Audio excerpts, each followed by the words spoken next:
Hi, everyone. Welcome to Office Hours. If you're watching on YouTube, you can find out more about what we do at officehours.global. First hour is general discussion about media and virtual production. And the second hour is usually something we want to spend a little bit more time on. Today, we're going to talk about prepping participants for events. It's a very important piece of what some of us do, and we're going to talk about how we approach that process. And if you want to find out more about what we have in the schedule, you can go once again to officehours.global. All right, let's go ahead and jump into the questions. Bill, what do we have? Our first one comes from Guy Cochran this morning. He has the highest rated, and he says, how can I remotely control a pan tilt zoom camera from miles away? Go ahead, Guy. He's going long. He throws the ball. We like to call this himself. We like to call this. If you ever wonder when we say someone pulled a Cochran is when you ask yourself a question. Go ahead. Go ahead, Guy. Well, you guys are going to love this one because I was up until midnight trying to figure out how to get this to work. So we've been trying to get either Xbox controls or hardware controls or even just web interfaces to control a camera from the far end. So somebody like Mickey in the Philippines can be controlling a camera, which we've done just through Zoom screen share. And that's kind of a laggy way to do this. But the big boys like Jeff Keithley have like Meraki's and get all crazy. So at NAB, they released this thing called the BB1, which can't really grab it right now, but I have a picture of it. It's a little device that basically is like a Meraki. It creates a little VPN tunnel between two devices. So if you deploy in a hotel, like banquet room, and you don't know what your IP address is and all that stuff, you can just put this thing on the network and it'll go up to the cloud and tell it where you are. So it kind of tunnels in, and locally you'll be able to control things. So I actually have a camera that's down in Los Angeles, and this is an iPad app running on my M1, and I'm controlling this camera down in LA. This was actually the same demo that was in the data video booth. So I can, set up these positions, and I can say, hey, go to position 2, and that'll bring us in on Dean. And the interesting thing is that I set this up with SRT, so this feed is actually coming back into vMix as real time, almost real time. I mean, it's at less than 1,000 milliseconds. So if I do a 2 up here, we can now see that this is the high quality feed. That's the upper box, and the lower box is the control. And so now you can see as I start to move around, there's a little bit of lag there,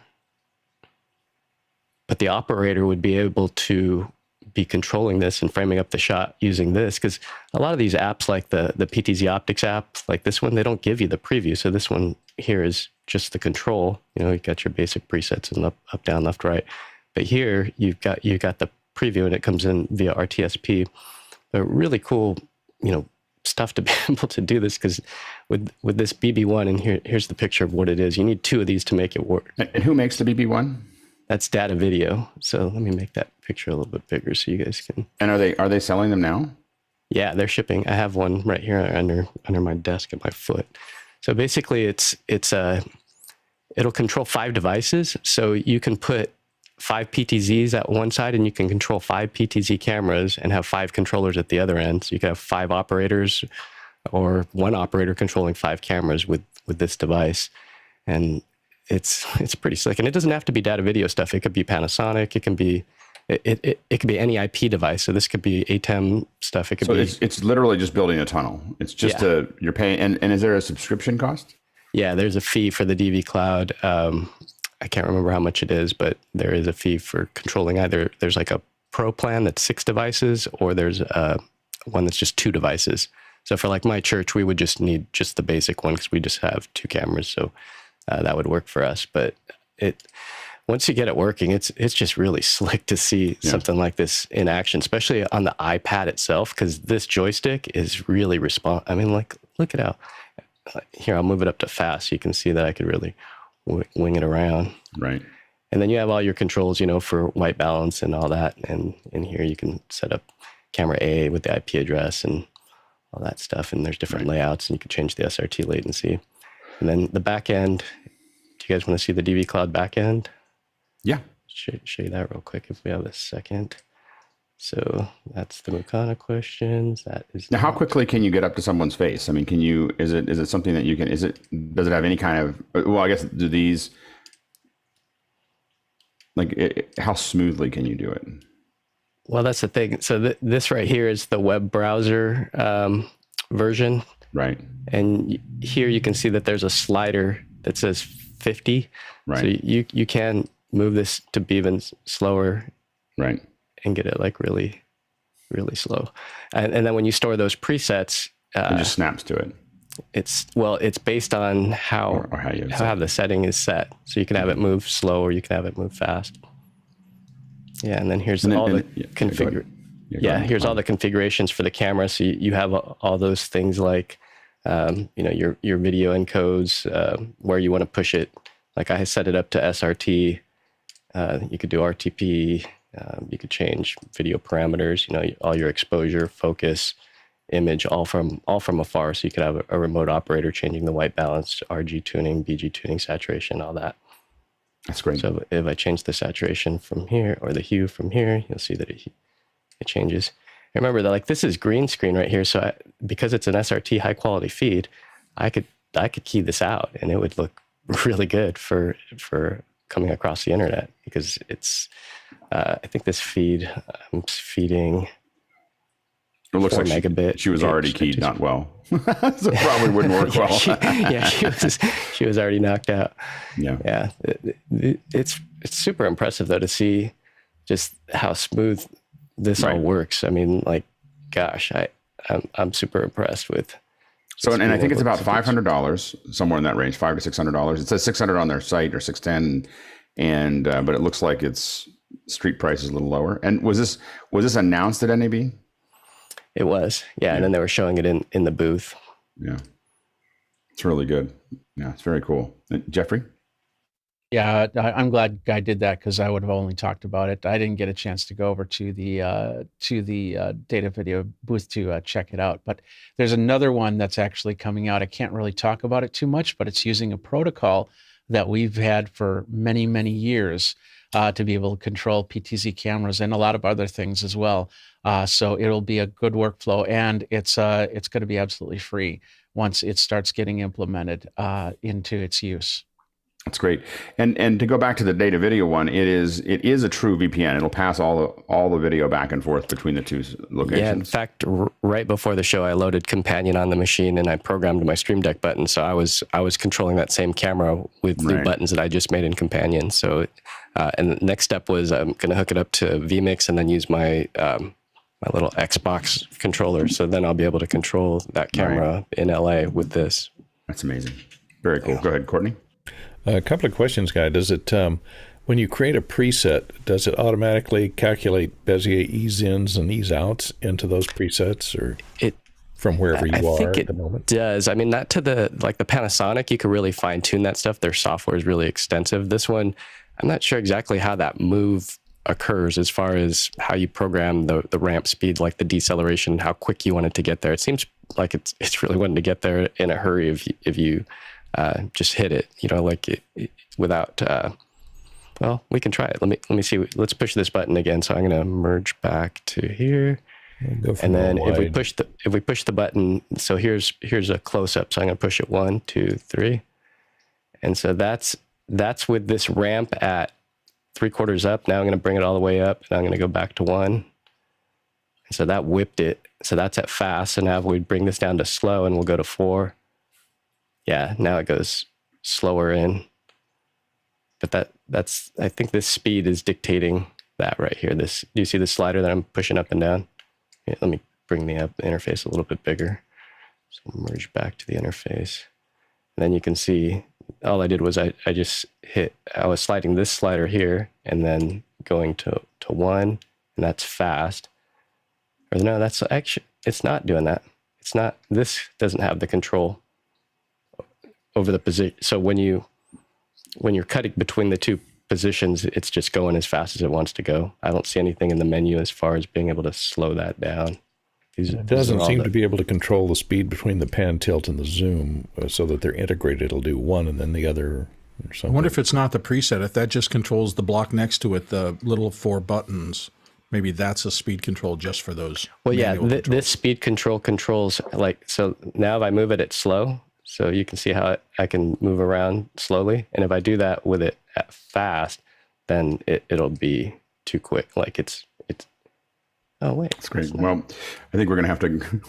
This is probably after hours for the rest of this, but this is great.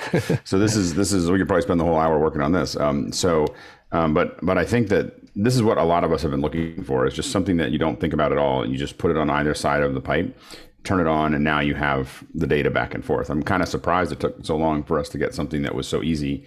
I know that Ubiquity had something like a bridge, but it still required something larger on one end, and I don't think it seemed like it was very delayed, and I kind of gave up watching for it because it seemed to take so long to get to us. And we didn't see the back of the boxes, are just an Ethernet connection on the back, and is it gigabit Ethernet or 10 gig? So the way it works is there's one Ethernet that goes in for your LAN, and then the other one is like this adapter, USB to Ethernet adapter, and that's the one that'll do the 5 devices on your end. So it creates like its own little network. So the devices have to be plugged into this. So like if you had 5 more cameras, you would put them here on this end, but then this one's for your local, and then it's just USB power. So it's just three things on the device, 3 inputs.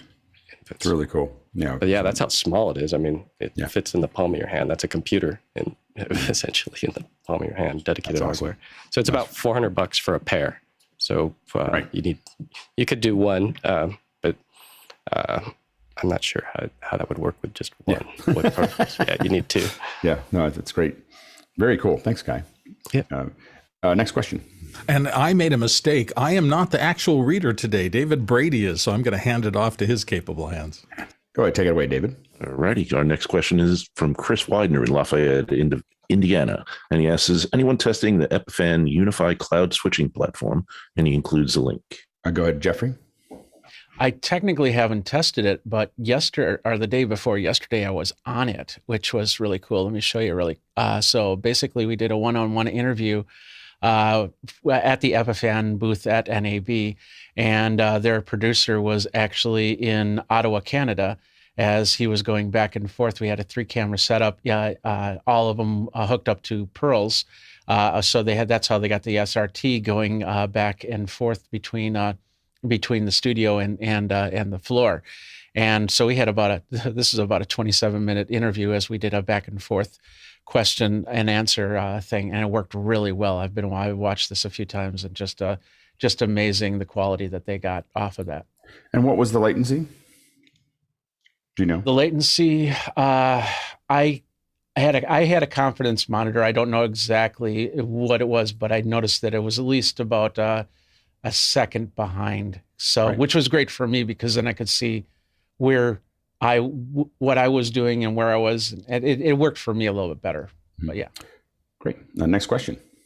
Okay. Our next question is from Rupert McRae, who's here on the panel in Dallas, Texas. And he asks, when you have to use Microsoft Teams, what are your best practices, and can Teams operate in a dual monitor mode like Zoom? I don't know. I have to admit that I have not used Teams now because my computer at home will crash when I start it. So I know that there's some kind of cache issue. I've tried to fix the cache. I've tried to do a couple other things, but so I am completely outside of the Teams world because every time someone sends me something from Teams, I go, I need you to send me a Zoom link or Blue Jeans or anything but Teams. So I can't, I literally, it's not that I don't like it. I can't get in. Go ahead, John. For an organization, I recommend making sure that you have defined your bandwidth well. By default, they'll have some pretty extreme bandwidth requirements that can result in poor quality, especially over VPN. If you guys are all remote and trying to get in, if it's not a split VPN configuration. For the dual settings, I don't know if there's anything within Teams itself. Many times that if you read online forums and stuff, they'll recommend opening up another instance of Teams in a browser, and then you're able to kind of join the meeting from both ends using that method. You can also join from an iPad or iPhone in the same call, and you can transfer audio either way, which is a kind of nice feature. It allows you to kind of pass from device to device like an iPhone would from an iPad to an iPhone. I don't love Teams. Zoom definitely works a lot better, but it gets the job done. We use it often for Like if we need to quickly gather together around an issue, we have it tied into our PagerDuty system. So it does the job. It's just not as easy to use. And I would never put our sales team client-facing stuff onto it. But internally, it's included in Office 365. It's an okay solution for that. All right, next question. Okay, our next question is from Wouter Koluwin in Bunschoten, Netherlands. And he asks, what headset are the best for a camera person in the field with Unity Intercom running on an iPhone or Android? Go ahead, Sky. Well, I don't know about the best, but I have used the iPad, the Pro, the Apple earbuds, and they have worked within Unity. And I've also, if I had to, then you can also overlap. If you need to hear a second audio source, you could put these on top. So that's, again, I don't know about the best, but they function for me. Go ahead, Jeffrey. Yeah, I took my iPod Pro and I hooked it up to the Android, and so I could hear comms fairly well. I also have the OpenCom, the bone conductive headset that I use every now and then for certain Unity gigs here. I haven't taken them out to the field, but I know a few people. I actually saw a few of these roaming around, and I'm not sure if they were using it for Unity or something else, but they were definitely using it to talk back and forth with other people.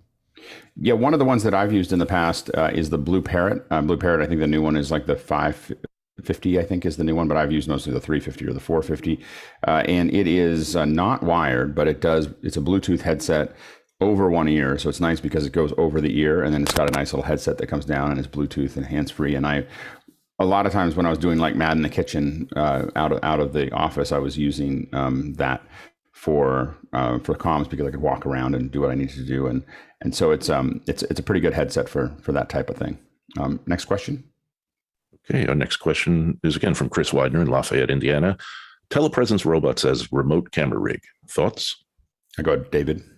Well, I don't know about the thoughts because it would put people out of work, but I've been following Double Robotics for a bunch of years. They used to have the thing with the iPad, but now they're building their own rigs and it looks pretty slick. I'm going to take another one for a test drive. You good, Guy? Yeah, I owned 2 of the Beam robots, which the company Suitable Technologies, I think, got acquired by these guys that Dennis was just showing. I was always trying to figure out a way to mount a camera on top. The one that I had didn't have like a quarter 20 or anything like that. So it's a delicate screen, so I didn't want to, put like a Mayfair clamp on there and pinch it. But it's kind of like a drone where you would want somebody really driving the telepresence, then somebody else handling the camera, because it's almost like 2 mindsets, driving and then framing and focusing and all of that. So you kind of got to work together. But that one that's shown, they're expensive. They're like $4,000. But I could see in the future this being a thing, because just like at NAB, I mean, you could just be driving one of these things around, and as long as you're not running over people, or maybe that you stick a flag on the top of it so that, and maybe a beep, beep, beep, noise that I'm coming through. I think it's the future. I think we're going to see telepresence robots roaming around, because if I could rent one of those to go to a trade show and I didn't have to fly and go through all that stuff, I'm sure Jeffrey Powers was probably exhausted from all that walking and traveling. If I could have just pushed my Xbox remote control and got to where I wanted to go and talk to people. And I think that for me, I'd rather have somebody go to the show for me and wander around and guide them of where we want to go. I think that the problem with the mechanics is that I think it'll take longer than we think for it to do it reliably for a long period of time. I think that's although I know that there are some companies that are using a lot of this type of thing from a security perspective right now. I mean, those things are wandering. They have a lot of robots wandering around at night in some facilities, and just telling them when they see something. Yeah, our smaller one would go 4 hours, and the bigger one that a friend of mine still uses in his warehouse is 8 hours, and it had a 15-inch head on it. So, I mean, it was almost intimidating, the bigger one, right, because it has huge speakers, and you could talk across. I mean, you could really get some loud sounds going across a ballroom if you wanted to. I mean, big speakers. So interesting. Go ahead, Courtney. Yeah, the ones I saw were like based on an iPad or a similar type tablet type display with a fixed camera in it. And I always thought that it would be good to be able to mount, Velcro and Osmo Pocket 2 to the top of it, so that you have a remote controllable gimbal that can look 360 degrees or look down at at its wheels to see where it's running over, or look up at the ceiling to see if it's about to crash into something, or look over its shoulder, so it looks like it's looking one way and it's actually looking behind it. Would be very cool if you could remotely control that little gimbal, and it could track people as well, independent of its motor base, so that you're not having to turn the motor base just to look at somebody else. Yeah, go ahead, Jeffrey. So the one that I see a couple problems with this. The first one is you'll definitely need a handler for the Telepresence Robot, because the one thing that I see being a problem is height, because we're always positioning camera a little bit higher, a little bit lower. If you got somebody that's 7 foot tall, trying to interview them, that's the one thing. I've always tried to stand on my tippy toes just to match it, or bend my knees so I can match the height on that. So the camera was going to have to go up and go down to do that. The second thing is, if people are just going to be completely oblivious to an interview being happening, and they're just going to walk right through the camera shot. And so unless this robot has little whips on the sides saying, "Hey, don't come here," I'm not sure. Then people are going to walk right through that camera shot. So unless you have a handler, unless you have a handler nearby. I think we had I'm not sure that the convention space is probably the target use space for the robot. It's probably designed for something a little less chaotic. Yeah. Then go ahead, Mitchell. Well, but you could also have it in a booth, and then you could stand in front of it and do an interview that way, so that I could see it work that in that capacity. Yeah, I think that, I definitely get that. I over the years, I've done a lot of automation of different things, and whenever possible, I still try to generally insert humans back into it, because it turns out to be often a better product. Not always, so for PTZs that I can control and a panel, I actually prefer PTZs because I can get to where I need to go faster. But most of the time, if I'm just replacing a human to make it easier, I'm always like, how do I get back to a human? Just because a good human doing what they're able to do well is always going to be a little bit better usually. But there are times when you might just want to do it. And again, I think going through a store, going through a warehouse, going through those kinds of things are perfect uses for these. Go ahead, Mitchell. Maybe not. I was at the giant food market picking out some Skippy peanut butter, and one of those things snuck up behind me, and I almost drop kicked it because it freaked me out. You said we don't serve your kind here. Is that? It was totally silent, and it came up behind me, and I almost went. Yeah, the outside of Golden One in Sacramento, they've got a couple of those really big security bots, and they're pretty impressive, and they just wander around and making sure that things in the vicinity. I think there's two or three of them that wander around during pregame and so on and so forth. It's kind of interesting to see them. It definitely makes a lot of sense. It actually, in some ways, when they stop, you stop paying attention to them, which from a security perspective is advantageous. Next question.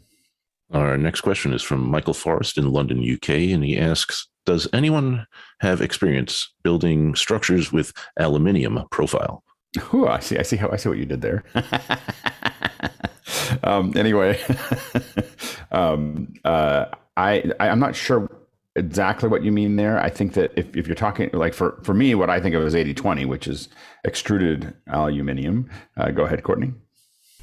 Yeah, that's precisely what that's kind of a generic name for it. If you look on Amazon for aluminum profile, you'll find the 40-40, 20-20 extruded aluminum with T-type connectors that go in, T-nuts that slide in and out. And I've built, as far as my use of them, the only thing I've really built is 3D printers out of it. And that's primarily what's used in most of the Creality 3D printers to build them. Yeah, pretty much all of the, not all, but most of the control rooms I walk into are the substructure behind them is 80-20. So, you see 80-20 everywhere. A lot of times the control desks are 80-20 substructure, and then they just drop the desks on top and the turrets and so on and so forth to control those things. I've built sets with them. So what I do is I'll build a set with 80-20, a substructure, and then I put magnets or hooks on them, and then I can swap my sets really quickly. So the 80-20 is about 1.5 feet deep. And then I just build the structure all the way around of what I want the set to be.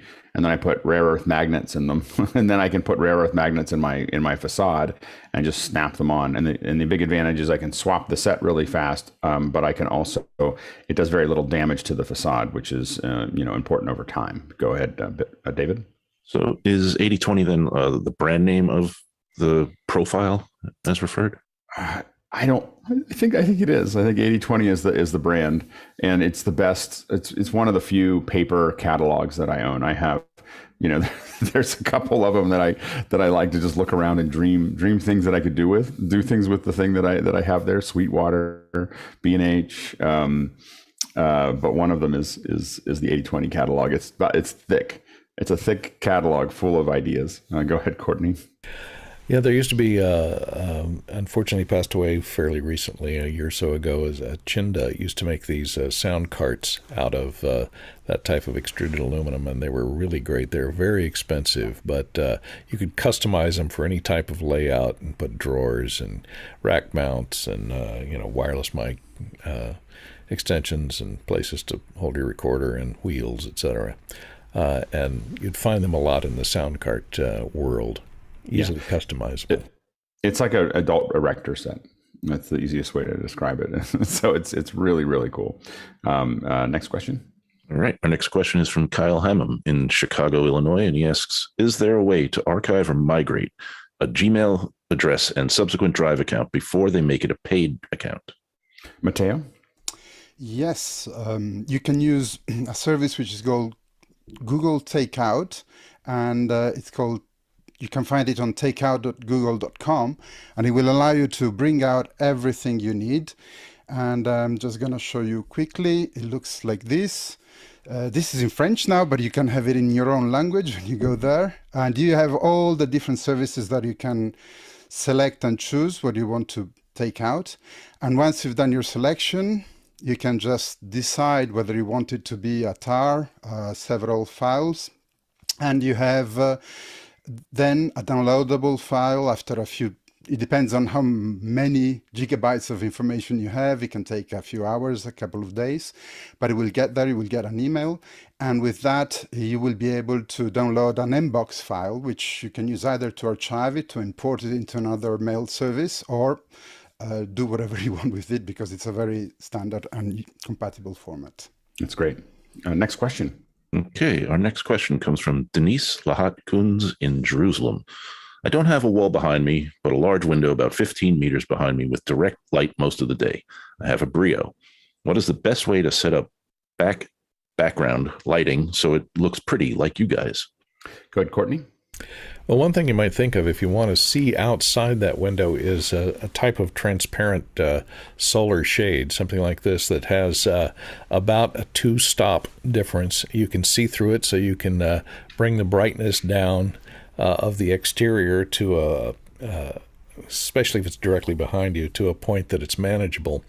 And you can either buy the expensive ones that are electrically controllable, or you pull them down like a roll shade, but they're completely transparent. Or you could go get some Roscoe gel, ND6 or ND3, which will take the image, the light down, but you can still see through it, and put it on the window back there. Then you want to light up the rest of your room to equalize the exposure, so that your background light doesn't blow out and become a big white mass behind you, which will make you look underlit.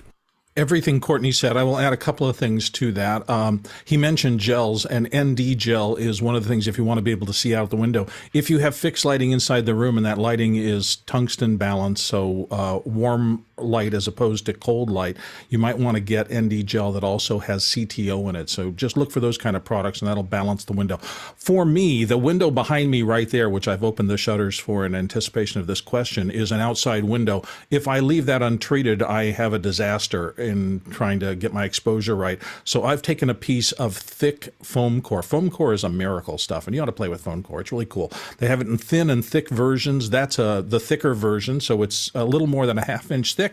If you score it with a single-edge razor blade, you can crack it into things. You can also cut it very easily. I fit that exactly to the window frame. I put a score down the center so it can fold in half, so it's literally about 4 seconds for me to pull that out of the window on a day that I want fresh air, and then pop it right back into place. It's easy to deal with. The other thing that is next to that is a set of draperies. So draperies over the window will take care of your issue as well.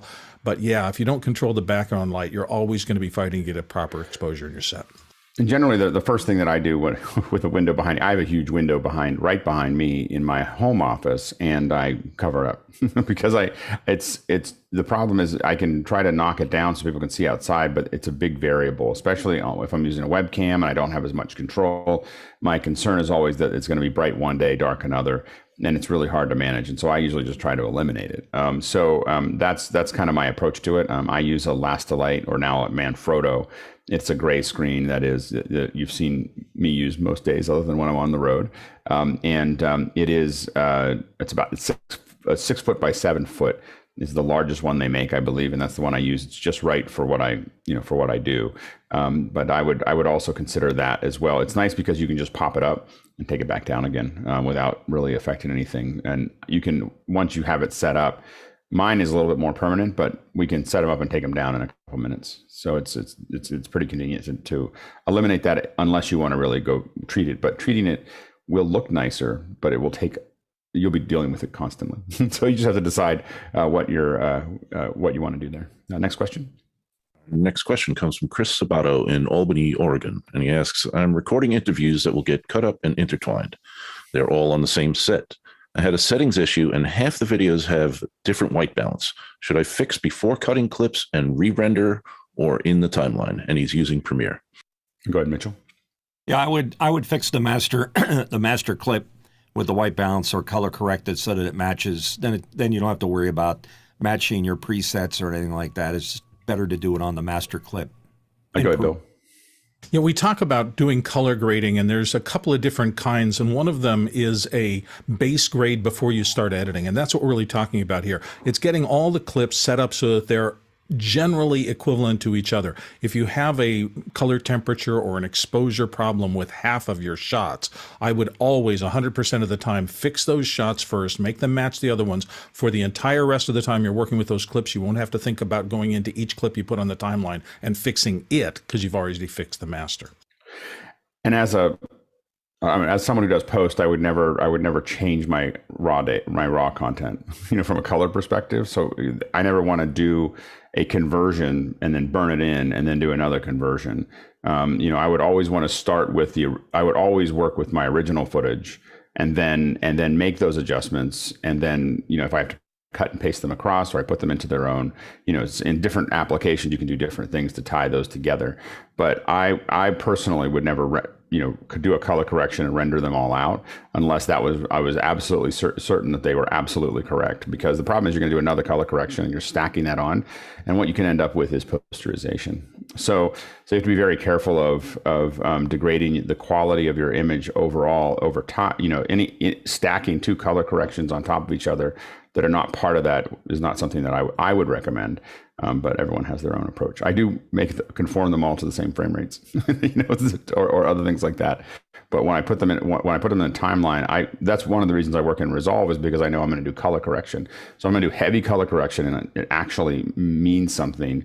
I tend to stick in Resolve because I want to work with it and always have my raw files that I'm starting with, and then always come out. From a color management perspective, that would be the approach. Let's go to the next question. Okay, our next question is from Guy Cochran here on the panel, and he asked, what gear did Jeffery Powers take to NAB? Go ahead, Jeffrey.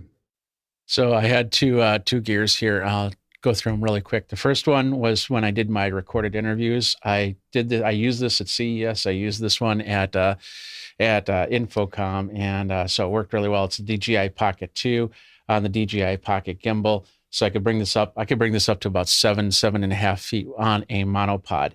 And with the monopod, I could just pick up, get to the next booth, drop off. So basically, I'd turn this on. I'd turn the app on here, so I'd have a big screen, and then of course the light if I needed it for that.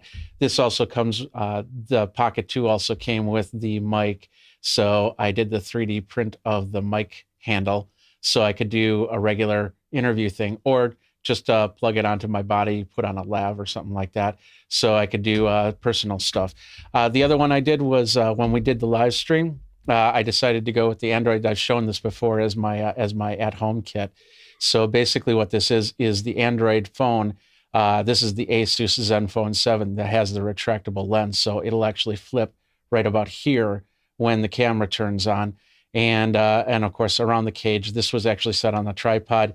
The reason why I used Android was because with the USB-C, I could put in a dongle. I could hook it up to that Mr. Net bonded Wi-Fi solution, and then also hook up a wireless microphone, in which I used a wireless microphone. It was not the Rode Mic Go, because that is on a 2.4 gigahertz network. I got another company. It was called GCCine, GCCINE, and they had a dual UHF microphones. So that's what I used for to make sure that I got the audio into the camera.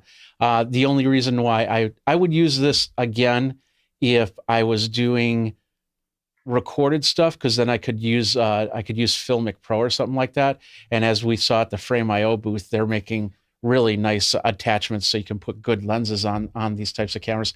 But as Zoom, the only problem coming in via Zoom, I had no video or audio control over what I could do besides the buttons on the receiver. So the video wasn't to the level that I wanted it to, because I couldn't change the ISO, I couldn't change the focus or anything like that. But if I could Filmic Pro into like an SRC, into an SRT, then I could send it out via any other means, and then somebody could take the vMix and then bring that into the Zoom. I think that would have been a better solution. Next question. Okay, our next question comes from David Paskin, Miami, Florida, and here on the panel. And he asks, has anyone played with overlays.uno? Seems like a nice, if not basic, overlays engine. Go ahead, Guy. Yeah, I was just testing it. Similar to the SPX graphics that Tuomo does. Basically, if you're running something like vMix or OBS, you can say open browser input. And so you can have a remote person feeding graphics in, like, let's say, sports scores. And right now it's free, and SPX graphics is free as well. But there's lots of templates, and that's what's cool about this, because Singular Live is who makes this, and Singular Live can be expensive. So this looks like they're going after that eCam market. And I think that's where David Paskin and I both saw this there. It's in beta. So we started playing with it, and it's pretty, like it would take you hours to do this stuff. So to be able to have it already done and peruse through the different looks and then find one and then just push a button and it opens up in a web browser. So that's the way it works, is it just overlays the graphic in a web browser, and then vMix or OBS or Mima Live can pick that up remotely and put that over the top. So remote graphics over the top. It's cool stuff. Next question.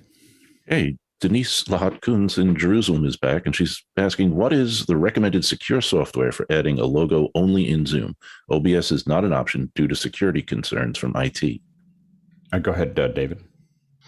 Yeah, so you can actually do this natively in Zoom. I've shown this before. If you go into your account settings and then scroll down right under virtual backgrounds, you have video filters, and you can actually upload a bug or a lower third right here and put it right in directly in Zoom. You don't need any third-party programs. If you are looking for a third-party program on the Mac, I'm an eCam guy, as Guy just mentioned. On the PC, you can use vMix. I'm not sure if they're any more secure than OBS, but they're paid apps, so maybe that makes for something. Go ahead, David. And if that option is not available to your Zoom tenant, check with IT and ask them to turn it on. Very good, very good. Next question. Our next question is from Sky Gleason in Seattle, Washington, and he's here on the panel, and he's asking Jeffrey Powers, how was the NAB crowd? Go ahead, Jeffrey.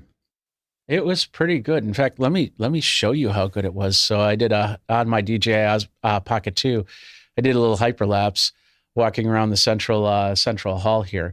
So basically, we walked around. I walked around and noticed that this was about every day that I was here. It was about that same feel and look of most conferences. My understanding is the attendance was about a little bit under half of what it normally is, and of course Central Hall, we had about 2/3 of Central Hall that was being used here.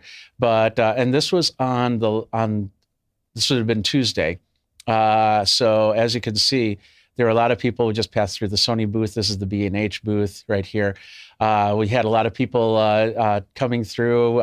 Even when we were doing interviews, people were crowding around and having fun. So it felt really normal for any type of conferences. I think if I would have stayed on Wednesday, I would have seen a really dead version of this same thing. This goes for about a minute and a half, so I'll just leave it at that. But you get the idea of how it looked from there.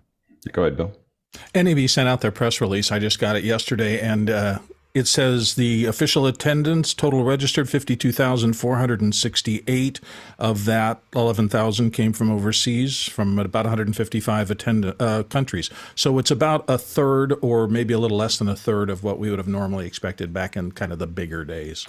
I heard getting taxis was a lot easier. That's the word that I heard. Metric. That was like, I was talking to someone yesterday that was there, and they said that it was way easier to get taxis. Everything was much more. It was like, this is the way it should be in Vegas. Like there was easy to get taxis. It was easy to get reservations. It was easy to get all those things. They're like, I'd come all the time if it was like this all the time. So maybe it's gotten back to an equilibrium that makes more sense. Go ahead, John. That appears to say registered people.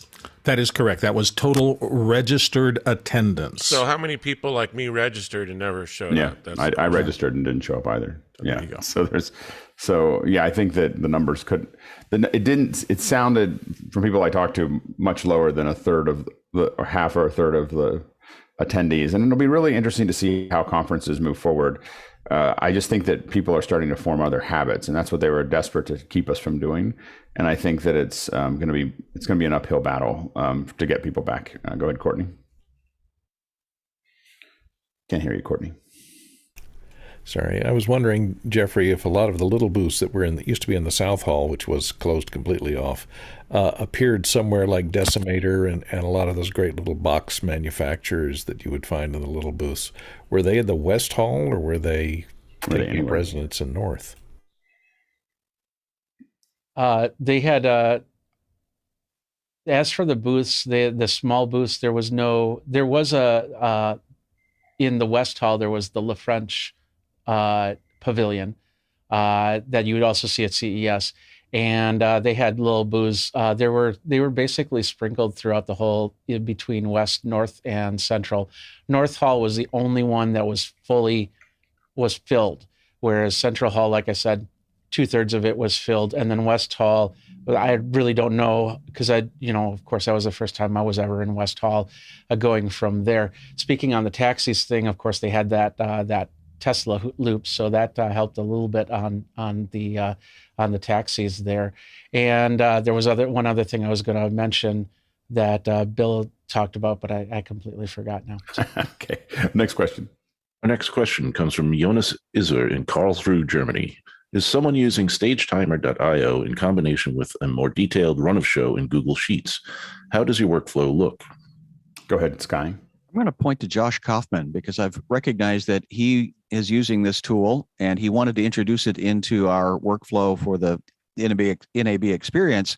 Unfortunately, we did not have time to rehearse it or integrate it and be trained on it. So it looks like a great opportunity to let people know how the time is going. But again, where does it fit and how do you rehearse it into the wetware of the situation? Yeah, absolutely, Guy. Yeah, so we wanted to use it for the NAB event. We wound up just using Makana because we're so used to it and it's free for us right now. So, but here's Stage Timer. If you did want to kick it out to a CSV, so you would go CSV export, and then you could pop that open in Excel, and it would pop open like this, and you can set up all of your run a show that way. And then for those of you that haven't seen this before, basically it just kicks out graphics with a URL. So if I wanted to give this look to somebody, you just click on links. And so like, here's what the viewer would see. Here's a controller, here's the agenda, here's a moderator view. But you just copy that view. Like if I want this view, I just hit copy. And then that URL is now here, and I can hit paste. And it loads that room, and there's that look. So this can be put on downstage monitors or wherever you want it to go. But yeah, and then there's different looks, like here's the agenda view, here's the controller view. So it's really slick software. And then there's an API, and you can fire these off with Stream Deck. So it's really cool. It's some of the best tutorials that I've seen on a Stream Deck. If you go to their site, go check out if you want to learn how to operate a Stream Deck. I'd never done APIs with a Stream Deck, and that's where I learned it. So I would take a look at Stage Timer's tutorials. They're free online. That's great. Yeah, I think we're going to get a lot more a lot more practice covering events. So we started brainstorming about, everyone starts talking about all the events that are coming up. And in an odd way, all of them are coming in 1 week, which is the week of, the first 2 weeks of June have NAMM, Cinegear, Infocom, WWDC are all happening all right there. So we'll figure out how we're going to cover different shows in different ways. And then we have SIGGRAPH and then IBC and then CES. And so there's a whole bunch of stuff that are going on. And I think that there's enough interest. Noah and I were talking about it, and we're going to talk about it some more over the next week. But I think that there's an opportunity for us to, I think we've got almost 20 people signed up for the Cinegear and people starting to sign up for NAMM. And I put those in Discord under the Alex announcements, and we'll get it into the email. I was traveling yesterday, but we'll get it into the email that goes out. But if you're interested in being a part of it remotely or in person, those are great things to fill out right now. We're going to start doing kind of brainstorming sessions next week and figure out how we're going to cover each of these. And we'll keep on experimenting with the different technologies and figure out what's the best. And, part of it will be stuff that I think there'll be 50 or 60% of it is stuff that we've decided this is the best way to do this. And then there's always going to just be us playing with ideas, on the outer edge of covering these events. Next question. Okay, our next question is from Tony Mobley in Noonan, Georgia, and here on the panel. And he asks, Alex, please share your mobile setup. Is it an update from your last mobile stream? There is no change to my mobile setup. So in fact, not even a change to the hotel. I'm in the hotel, the same hotel that I stay in here. It has good bandwidth. That's the key to the operation. I don't think I'm glitching too much. I don't know if people have noticed me glitching at all or some. And so very little here and there. It is Wi-Fi, but the hotel has over 100 up and down over that Wi-Fi. In fact, 200 up is where it's at. So until they change those rules, I'm going to keep on showing up here when I come to LA.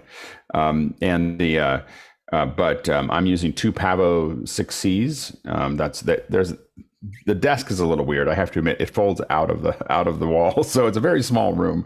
It folds out of the wall and it's got a little shelf. So I just put the two Cs up here. I've got of course, a Brio right in front of me.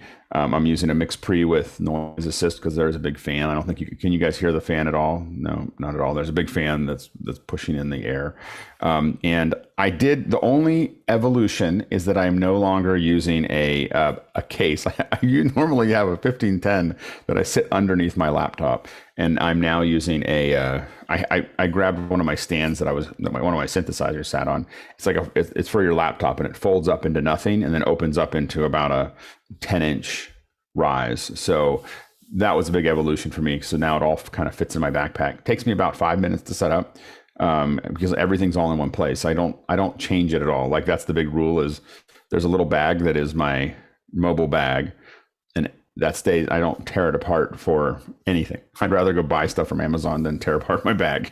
And that way I know. The first couple of times I was traveling, it was not that way. And I always forgot something or didn't put something in. So now I take what I have working now and I wrap it all back up into that bag. And then I have what I need when I arrive. So, which is better than, this morning it was a little chaotic because I had everything but my toiletries this morning. So anyway, I had to go run into CVS. That's why I was a little late to get things sorted out. All right, next question. All right, our next question. Sorry, Courtney, I didn't see you there. Go ahead. Oh, sorry. I was going to ask you, is the bathroom door open? Because we're getting a bit of echo, and I find that when I'm broadcasting from a hotel room, closing the bathroom door makes a big difference in the amount of echo that you hear. Because I'll have to play with that. It's pretty far away. I mean, that's the farthest thing away from me. So I don't know if it's open or closed, but I'll take a look at that. It's not like right behind me or anything, but I did notice that one thing I was planning to change is bring something that's soft that I put right here. Like, so that'll be one of my next evolutions in this room will be to figure out how to soften the room, because I am conscious to the fact that it's a little roomy. Next question. All righty. Now we're going to Mitch Hill in Wilmington, Delaware. And he asks, what was the one thing you saw at NAB that you must have? Go ahead, Mitchell. Hyperdeck shuttle. I really wanted that, and I went right to Guy Cochran's DVE store and pre-ordered it. And Guy, how long do you think that we're going to be waiting for them? I haven't heard an ETA on those as of yet, but thank you, Mitchell, for ordering one of those from our store. I really appreciate it. Yeah. Go ahead, David. My Tech Envy was the Scarhoy device. I got to see if I can get the boss to pony up a couple bucks. Yeah. John? I went the 2ME, the Constellation HD, and I bought 2 of them from Guy as well. Very good. Now go ahead, Jeffrey. Yeah, that Scarhoid device was really awesome. I love that. I got to talk to Central Control and really understanding how that works with the X keys. So I'm probably going to get a combination from there. Hollyland has come out with some really cool new wireless things that I've been working on. And then the YOLO Live, which I showed you, Alex, they've got a device that's going to come out in December that's going to allow you to do Instagram Live right from a terminal, and they're doing it legally, not circumventing those terms of services, because it's coming technically from an Android device. And then the Epiphan Pearl, where I'm going to get one in the studio and play around with that and see how that works into a workflow. I'm really interested in the YOLO direct to Instagram, because I have been really surprised that someone didn't do this earlier, which is that you could just do an Android device, and everything that we tried to test was all on Alibaba, and it was like $80, and it would screw up the everything would come in and the video would be in this weird format, and I was always amazed that someone just didn't build a tool that did exactly what Jeffrey's talking about, what YOLO's doing. So it'll be really interesting to see how they do it. Hopefully they build it well, because I think a lot of people will be interested in that. Go ahead, Sky. Well, I'm going back to my roots as far as editorial. I mean, they've been talking about collaborative workflows for over a decade easily, but it was all inside of a centralized building or in centralized connecting. But the whole cloud concept that Frame.io is just expanding, exploding, looks really exciting. I haven't purchased that. I mean, I have a Adobe subscription, but there's a lot more to learn about that. But also the Blackmagic solution seems very intriguing in, again, a low barrier to entry, the infrastructure's there, the ease of use, and the elimination of about 6 processes. And where is that piece of footage? Well, it might be available and backed up in a much easier way than the past. Yeah, I'm really interested in our facility of trying to, if we can get some of that hardware into the facility, the idea is that we could be shooting a bunch of stuff and all the ISOs are just going to the central, server, and people are just slowly propagating out to people who want to start cutting on it. I think it could be really, really interesting. Go ahead, Jeffrey, real quick. Yeah, the best part about that Frame.io interview, I don't know if you noticed that, but Michael Cioni only wanted to talk about everything that Frame.io could be used for, like the phones with Filmic Pro and the lenses and things like that. And of course, we couldn't talk about the Adobe partnership, but I did talk about that with Adobe afterwards. I'll be putting out that video, but it was just amazing how much that Frame.io is thinking ahead to remote devices that will use their software. That's great. Next question. Okay, our next question is from Sky Gleason, and he's asking, for my business, I use G Suite, but Google is saying I need to upgrade to Google Workspace. What value reasons do I want to change to Google Workspace? Go ahead, Rupert. If they're saying that you need to upgrade, as in move to the paid product, if you happen to be on one of the free instances of G Suite that was available early on, those are just simply being retired. So if that is the case, the reason to upgrade is because you have to, otherwise that account will be suspended as far as I can read. Yeah, because you'd like to use it. Oh, yeah. So next question.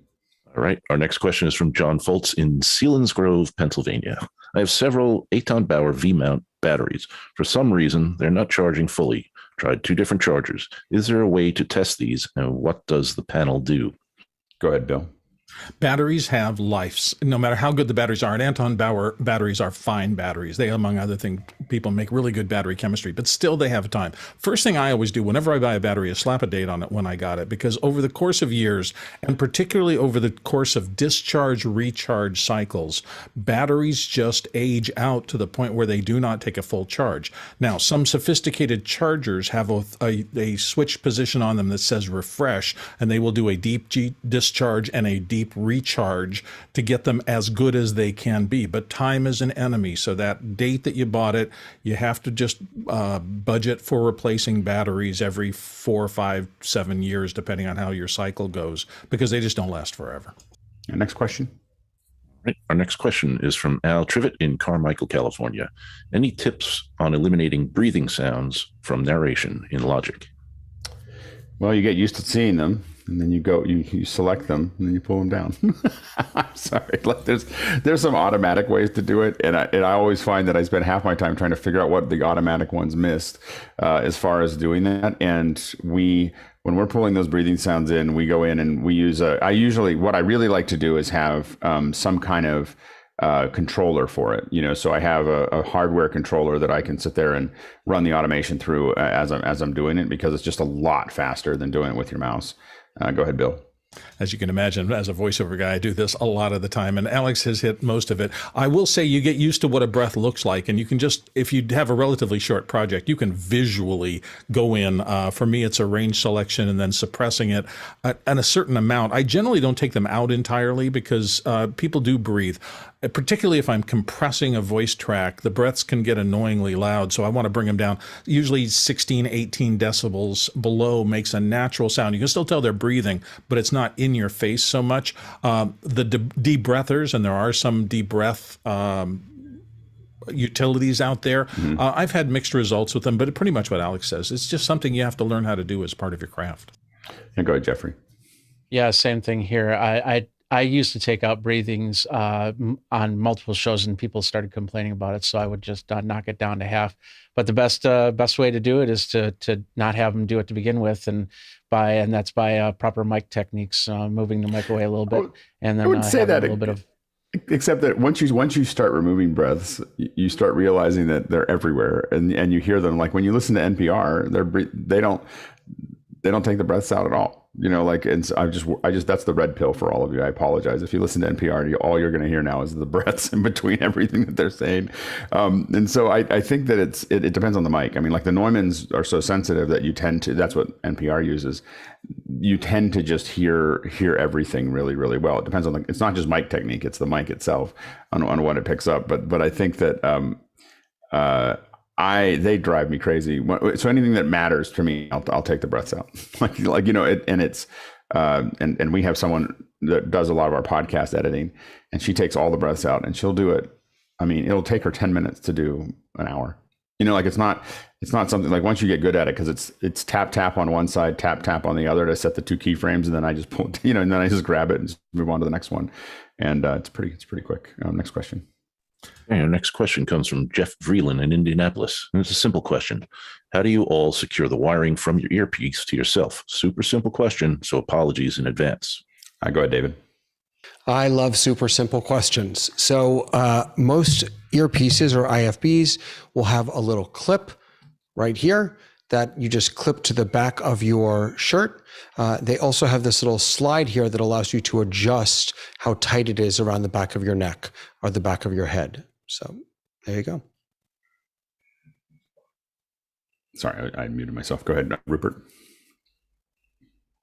Yeah, so like David said, I have an IFB here, or a little single earpiece here, and I have the driver clipped onto the back of my collar there, and then I run the cord down my back, and it plugs into an extension cord in my case, which I have a carabiner attached to, which clips on my belt. So that stops it, flapping out to the side here, and then just loops up to the desk.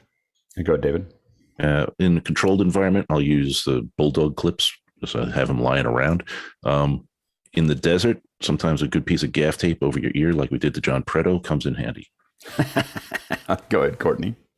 Yeah, as shown before, I use an earpiece like this one. This is a standard type that has a clip attached to it so that the actual reproducer is here. And then, of course, there's a wire, and it has a second clip with the coily cord on there. It's designed to extend down and then clip to your belt. So this manages the cord going down the back of your back, and of course then you plug it into either a receiver or to an extension. And what I do is I mount it on I clip this to the collar on the back of my shirt, and if I'm going to put it in my right ear, I have the tube going to the left so that it comes back across like this, and this keeps more tension on the tube to keep the air tube from showing up in the shot very often. It's got tension pulling it in the opposite direction. Right. Mitchell? In a pinch, a C42. C42? What's I don't even know what a C42 is. That's a little bit less than a C47. A little smaller C47. Is that the C47? Go ahead, Bill. I bought a dozen of these things because I break the ones, the ones on the Sony things are really expensive to replace. So I learned that if I'm going to do something every day like this, I want a whole series of cheap clips. These they're just literally called clothing cable clips. You get them in a pack for about $5 that has a dozen or so.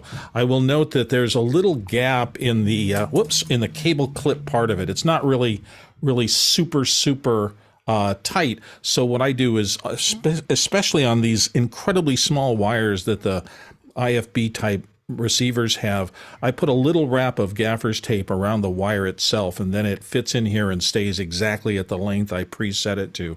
So these break after about 6 months. I think I've bought these a couple of years ago, and I've used 5 out of the 2 dozen. So I'm good for the rest of my life. Yeah, both these on the Rode have clips that I just clip to the side. One thing to know about your earpiece is that I always clip it.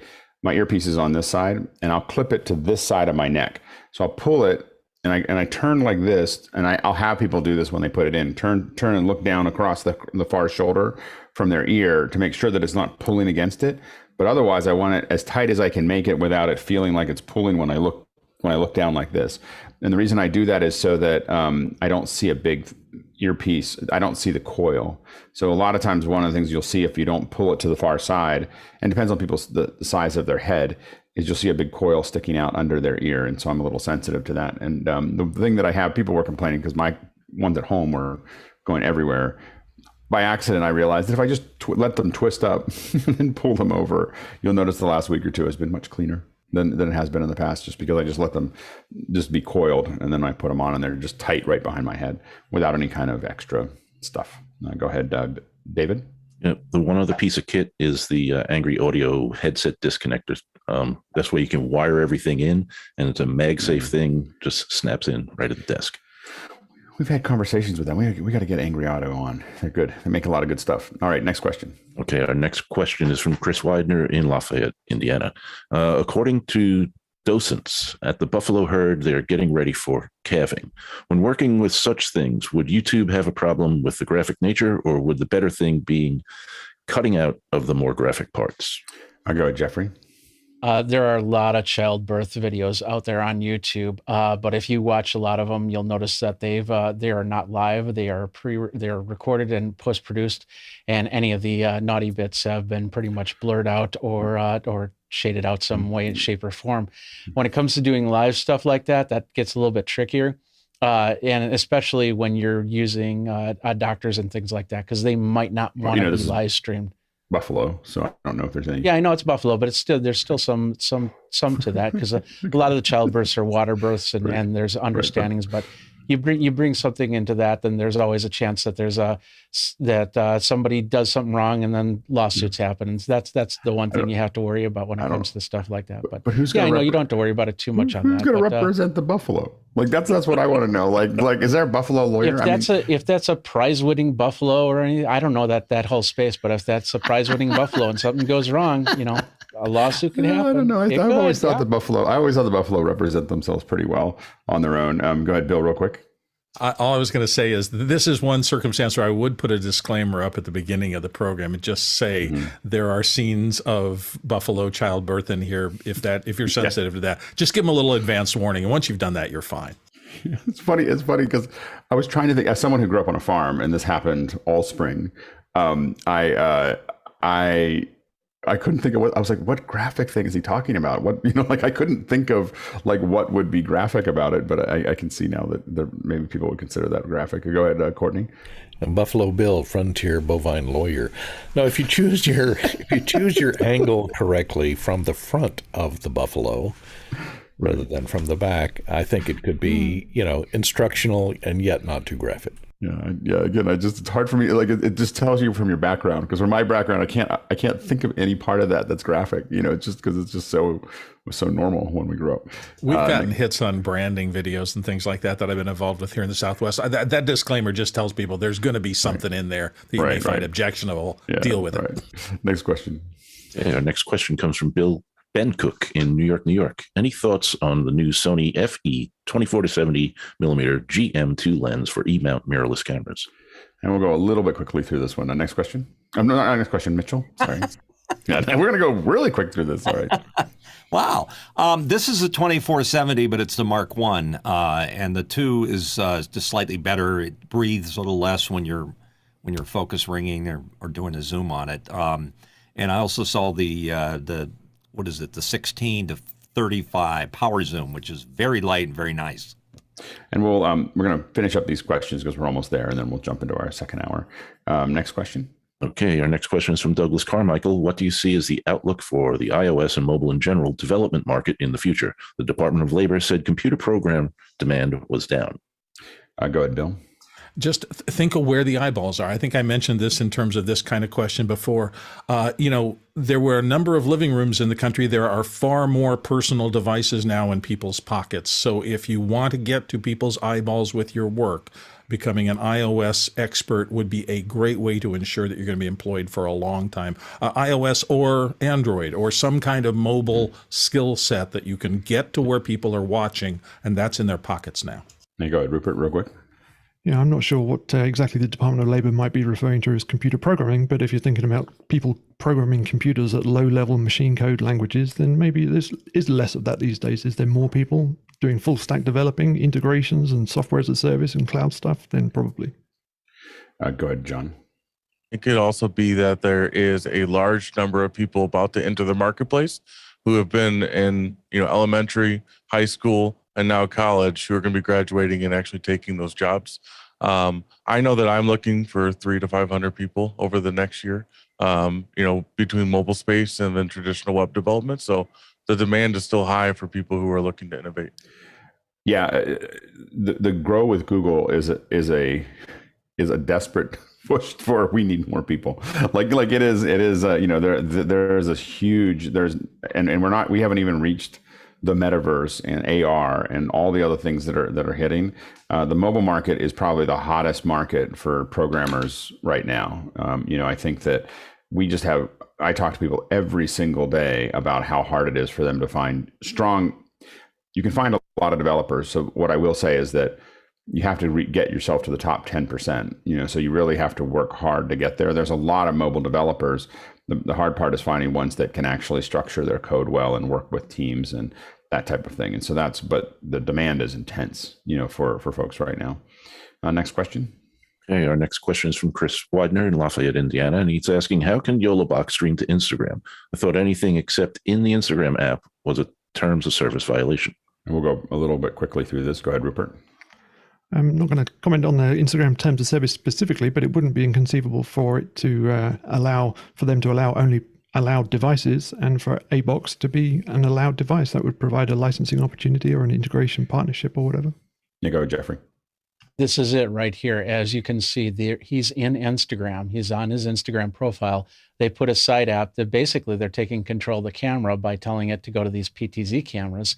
And then there's a third camera, just a webcam, because these Yoloboxes can do up to 3 inputs. And then you can switch between the cameras. They also have they can also bring in SPX graphics and other web graphics like that. So you can run the web graphics and go from there. So many different ways, as long as you stay in the app. Exactly. It's the Android or iOS solution. And it's the fact that the device is showing up and reporting itself to Instagram as a phone. It's like, and so can you do an RTMP without breaking term service? No. But can you use essentially a phone that's just in a different configuration? Yes. And and a lot of us have seen this as a whole. We just haven't seen anybody properly fill it. So it'll be real. If Yolobox figures this out, I think it's probably their biggest thing that they could release. So it's exciting to see how that turns out. Next question. Okay, our next question is from Ben Cook in New York, New York. What website or software do you use to test internet speeds? Go ahead, Mitchell, real quick. ULA web test from Speed Test. Yeah, go ahead, Courtney. Yeah, it's Ookla, OOKLA. And they have apps that will run on Android, iOS, Windows, Mac, Chrome, Apple TV, and from the command line. So anything that you have, you can get an app for it. And they also have apps to test 5G maps and to test your 5G up and down specifically. And it's also available in just in a web page, so it's very easy, like the one Mitch showed, which will check your up and down bandwidth. And the nice thing is you can choose servers. So you can say, I want in speedtest.net, you can say, I want to go to this server. So you don't have Comcast checking the within its own, to itself. So you can look at what it does to traverse across continents or across the country. So both of those things are pretty useful. Also, Speed of Me is another one that's pretty useful. Next question. Okay, our next question is from Douglas Carmichael, and he's asking, how are mobile developers, specifically iOS, typically hired? Are they freelance, full-time, or both? I'll go ahead, John. I would say both. We leverage contractors all the time. I have an in-house development for iOS around 20 people. So it all really depends on what your use case is. If you're hiring into a company, is their focus mobile apps, or is it just something that they need to maintain, whether they're going to need a freelancer? So the options are all there on the table. Okay. Now we're going to change subjects to our second hour. And we thought we would talk a little bit about participant prep. And this came up because we've been doing a lot of participant prep recently and early on our side. And we really started thinking through, this is a super important process to making sure that your event works well. There are many people who do online events where the first time they see their participants is a half an hour before the event. I would highly recommend against that. And if people here want to throw in their 2 cents while I kick this off, just go ahead and put it into the air. But the things that we think about are, number one is the moment we know that someone's there, we want to know where they are. We send them a questionnaire. So that questionnaire is asking them, what kind of computer do you have, and do you have an external webcam? Do you have an external mic? Do you have an Ethernet connection? What is the speed? Can you do a speed test for us? Speedtest.net is where we send them and have them. There's a URL that it generates that we just have them cut and paste into our document. We want to know basically where they're coming in from. Are they coming from a home? Are you normally at the place that you're going to join the event? So we want to know, because we have people who will test from their home and then tell us that while we're in the test, well, I'm going to be actually in my office. Well, I don't need to test you now because that doesn't, any test that I do now is not useful. So anyway, we gather that information, and then oftentimes we're looking at whether we're going to send a kit. So a lot of times we send these large kits or medium kits or small kits. Sometimes we just fill in what they already have. So we go, okay, well, they've got this, and this. We're going to send them a couple extra things to make it work. That is a general approach that we have. We usually then want to have a call with them, with someone. Shannon, usually on our end, is usually the person that does it. But do a participant prep call no less than 48 hours before the event. The reason we say that is, and really it's 2 weekdays before the event, because we want to know that if we have to FedEx something, if something really isn't working, I need time to go get it delivered, send it out. And usually we're shooting for as much as a week or 10 days ahead to do that call with them and make sure. Now, we also want to find out, where are you going to be? We have people that might be in Paris, but by the time the show happens, they'll be in Atlanta. And so we need to know what that actually, where are you going? Are you at the place that we're planning to have you there? Then from there, we, when we're doing the call, of course, we've talked about this for participant prep. We follow the same rules that we do for anything else. Fix the internet, get them off of Wi-Fi, get them onto a wired connection, make sure that they have a fast enough up speed. That's, for us, a minimum of 10 megs up. Anything else, we're going to worry about it. Anything under 5, we're going to warn the client that this is going to not be that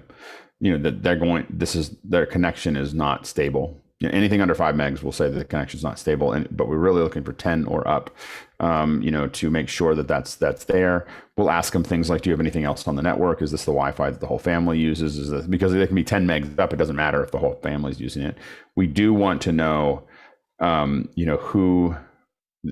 what internet provider they're going to use, because some internet providers, like AT&T and others, will oversubscribe their regions, and that means that we will, if we're doing it towards times that we know are busy, usually 3 to 5 in the afternoon, 8 and 10 in the morning, we will worry a little bit more about that process. Especially during COVID, it was a problem.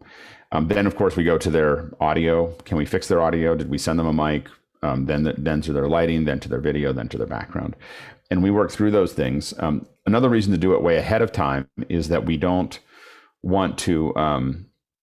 We don't want them to remember it, to be honest. It's a fairly stressful thing to kind of go through if someone's never gone through a participant prep, because they're used to just jumping on. They just jump on and it works and everything else. And we're going to nitpick all kinds of little things. And people will push back. They'll be like, oh my gosh, I don't do that. I'm on Zoom all the time and I don't, da, da, da, da. And we're like, well, our job is to make you look good. You're going to be in front of a lot of people, and usually if we're working on it, it's hundreds or thousands of people. And we just want, and I often say, a lot of times what we do at a barbecue with our friends is different than what we do when we're on a stage in front of 500 people. So we, how we dress and what kind of mics we use, or any mics, or all those things change when we're in front of a lot of people that we want to impress.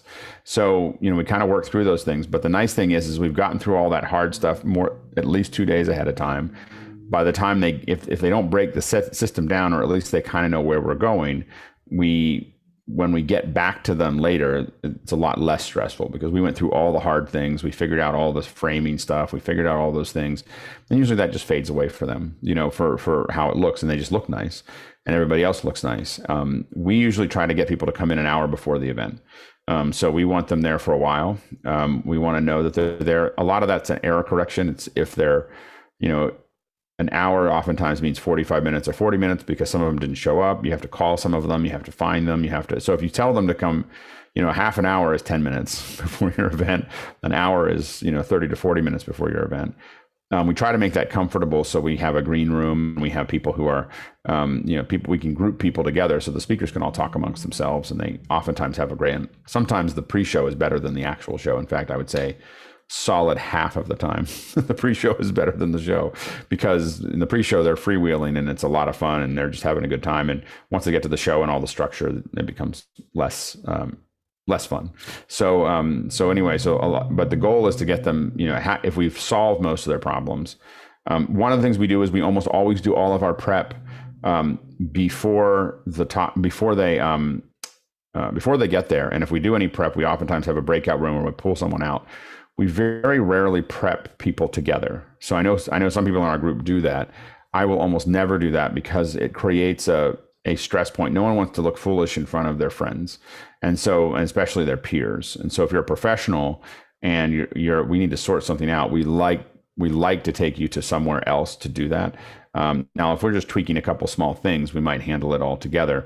But we find that can be very stressful, and we've had people who don't want to do the events again after they got tweaked over something relatively simple in front of people that they want to be respected by. So you just have to. People in a leadership position are very touchy about how they look, and how they appear to other people and how they occur, and they manage their outer appearance very carefully. And if you break that up in front of other people that they consider their peers, it's probably the worst thing you can possibly do in the event. It is a relationship ending event a lot of times, and they won't tell you that. That's the worst part. They won't argue with, and they won't tell you. They'll just never come again, and they'll never agree to do them again, and they'll never do, and they'll just tell you, oh, we're busy, we can't fill. But we've realized over thousands of them that you never, especially a C-suite individual or a VIP, you want to tweak all that stuff as privately as you can and as carefully as you can, and you have to be super careful about it. So, it's one of those things that I think that people underestimate, in that area is the delicate nature of this, of how to handle people. And it really takes what we would call a very client-facing personality to manage people. I think a lot of people make the mistake of being a little rough around the edges when they're working with folks. And it's super important to take good care of them, especially. The other thing is the final one before we hand this off to everyone else, is right before the show, you have to be very, very careful of not pushing people off of their balanced place, in their head. And so sometimes there's things that just aren't right. You just don't worry about it. You just move on. You'll hear me sometimes. I've even done it sometimes with our own participant prep. We have people coming into for our second hour, and people will be tweaking something, and I'll immediately just jump in and say, hey, we got to stop.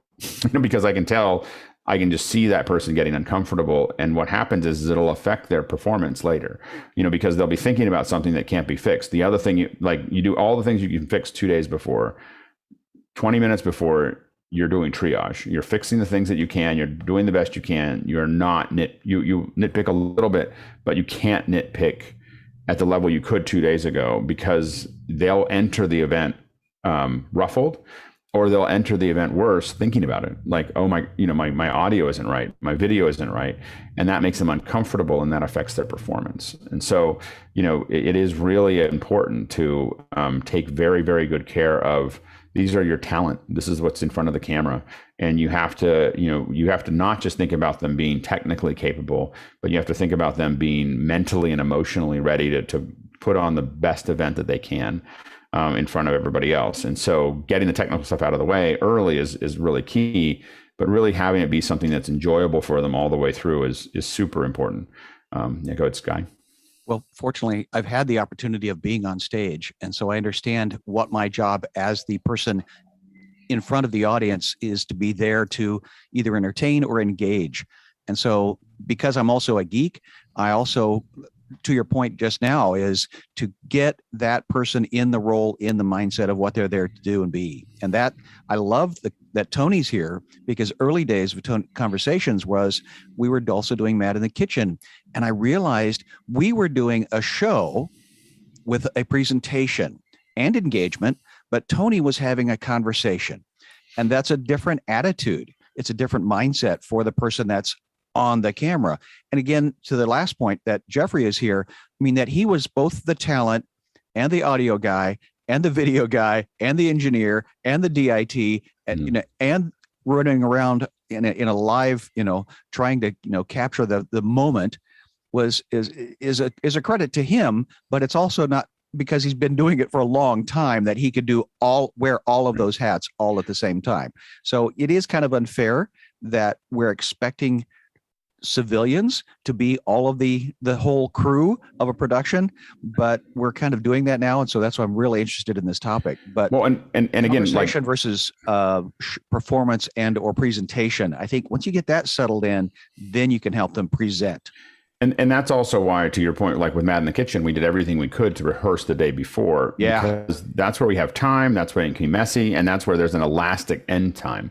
Yeah. The problem with really, one of the things that I try to avoid, and I can't always avoid it, clients sometimes just want to put everything into one day, but I do everything I can to avoid the rehearsal being on the same day, because you don't have this elastic. I mean, you're going to go into the show, and we've had ones where we have to rehearse an hour before, and then we finish up like 10 minutes before. Everybody runs off and does a bio and comes back and does the show, and you can feel it. You can definitely feel that.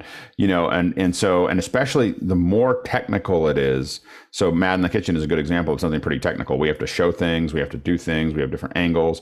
The more rehearsal time that you need, you can't have enough rehearsal time. You just get what you can get. I go, Jeffrey. Yeah, I still remember that one time. It was a high level person, and we got him onto the show, and we were trying to do all we could. He was coming from his iPad, and as we started to try to direct him, he would turn around and say, "Nope, I'm not going to do any of that. You get what you get."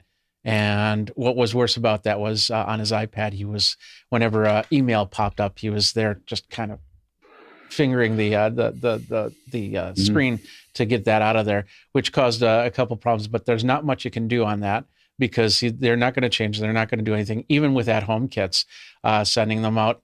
That's why I chose Android for my at-home kit. So if I need to do anything, I was doing it as much as I could, rather than having them push buttons or tap screens or anything like that. For me, a lot of the prep, is basically I get the person about 15 minutes before we do the recording, and that gets a little bit tough. But if you send them a sheet, and that's what we did, we always sent them a sheet of things that they could do and didn't do, kept it as simple as possible. You get something way too long, they're just going to throw it off to the side and not read it at all, and then key out the important parts. And then, of course, I work in the enterprise tech area, so I always say, hey, do you got a big book that you can put your laptop underneath? And they always have a big book for that. So we could always get them positioned up. I always like to do it recorded over live, and trying to do a rehearsal before that, because then I can record the rehearsal. If they say, I absolutely want to do it live, and it's like, okay, but if everything starts to fail, we've got this backup as a recording. And there's been a couple times where that's actually worked really well. And then a couple times where live worked perfect. So don't not allow doing the live, because there's always a chance that could be a lot better than what the recording can do. And the other thing is being able to push people along. And this helps with the rehearsal, of course. push people along when they're starting to go off the beaten track with their presentations. So a lot of things that Alex said, of course, is important on that. But those are the takeaways that I have. Yeah, go ahead, David. We have a saying at work, you get what you get and you don't get upset. A lot of times we'll run and gun kind of shows where you don't have the time for a lot of that prep, but you got to do the best that you can to get people in the moment. My tactic adopting the sound check that we do here is to ask people their name, where they're from, what they had for their last meal. That gets them talking in a normal pace, a normal voice, and, you know, make as minimal adjustments as you can without getting them upset. Yeah. You go ahead, Tony. Opportunities to actually prepare my guests for my conversation with Tony Mobley, as well as for Sunday morning worship. And one of the ways that I deal with Sunday morning worship is that I start asking about the weather and how people are doing. And then I go into, you know, what the sound looks like, what the framing looks like, and those kinds of things. For conversations, it's a little bit different in that I try to have at least one meeting with the person that is my guest I have an edge in that people from this community, when you're on, I typically only have one meeting with you. And then we know that the sound is typically going to be great. The camera is going to be great. And so there's not much of an issue. But when it's someone that is outside of the community, I try to have more than one meeting with the person. The reason for that is that as much as I propose of having a person, I also want to have an actual conversation with them so that informs what the bio has. Mm-hmm. And one of the key things for me in terms of having a conversation with someone is that I listen. I listen to what they have to say about themselves and what they have to say about the subject at hand. And it's important for me to have that conversation with them and listen to what they have to say, because that informs the conversation. And so if the community says that I am getting better at hosting, it's because I'm listening to you guys as you mentor to me and you have been mentoring to me over these 45 episodes of Conversation with Tony Mobley.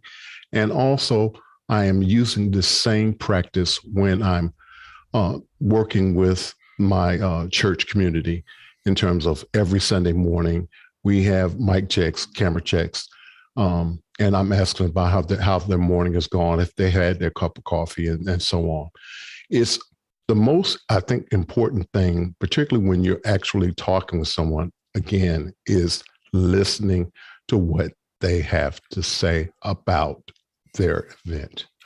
And I think that the other thing to also know when you're doing that is one thing that came up, not that Tony does this, but that we've done, is being very conscious of the amount of time you have for your participant. So if they have 15 minutes, don't go over it prepping them. You want to, but you also want to ask for enough time. One of the mistakes that we've had folks in our own system make is say, oh, it'll only take 15 minutes. And agree to that when we will always tell people it'll take half an hour at least to get ready to go. And if they're ready when they show up, it takes 10 minutes and that's great. And they get that 20 minutes back. What's really giving someone busy 20 minutes back is never something they complain about. Going 5 minutes over is always something they complain about. so you want to always some of the stuff, and this is like a art more than a technique, is feeling out both with your client, with the participants, how much you can push for, because you want to push for as much as you can get there, because it's going to make everybody look better and sound better and have a better conversation. Next question.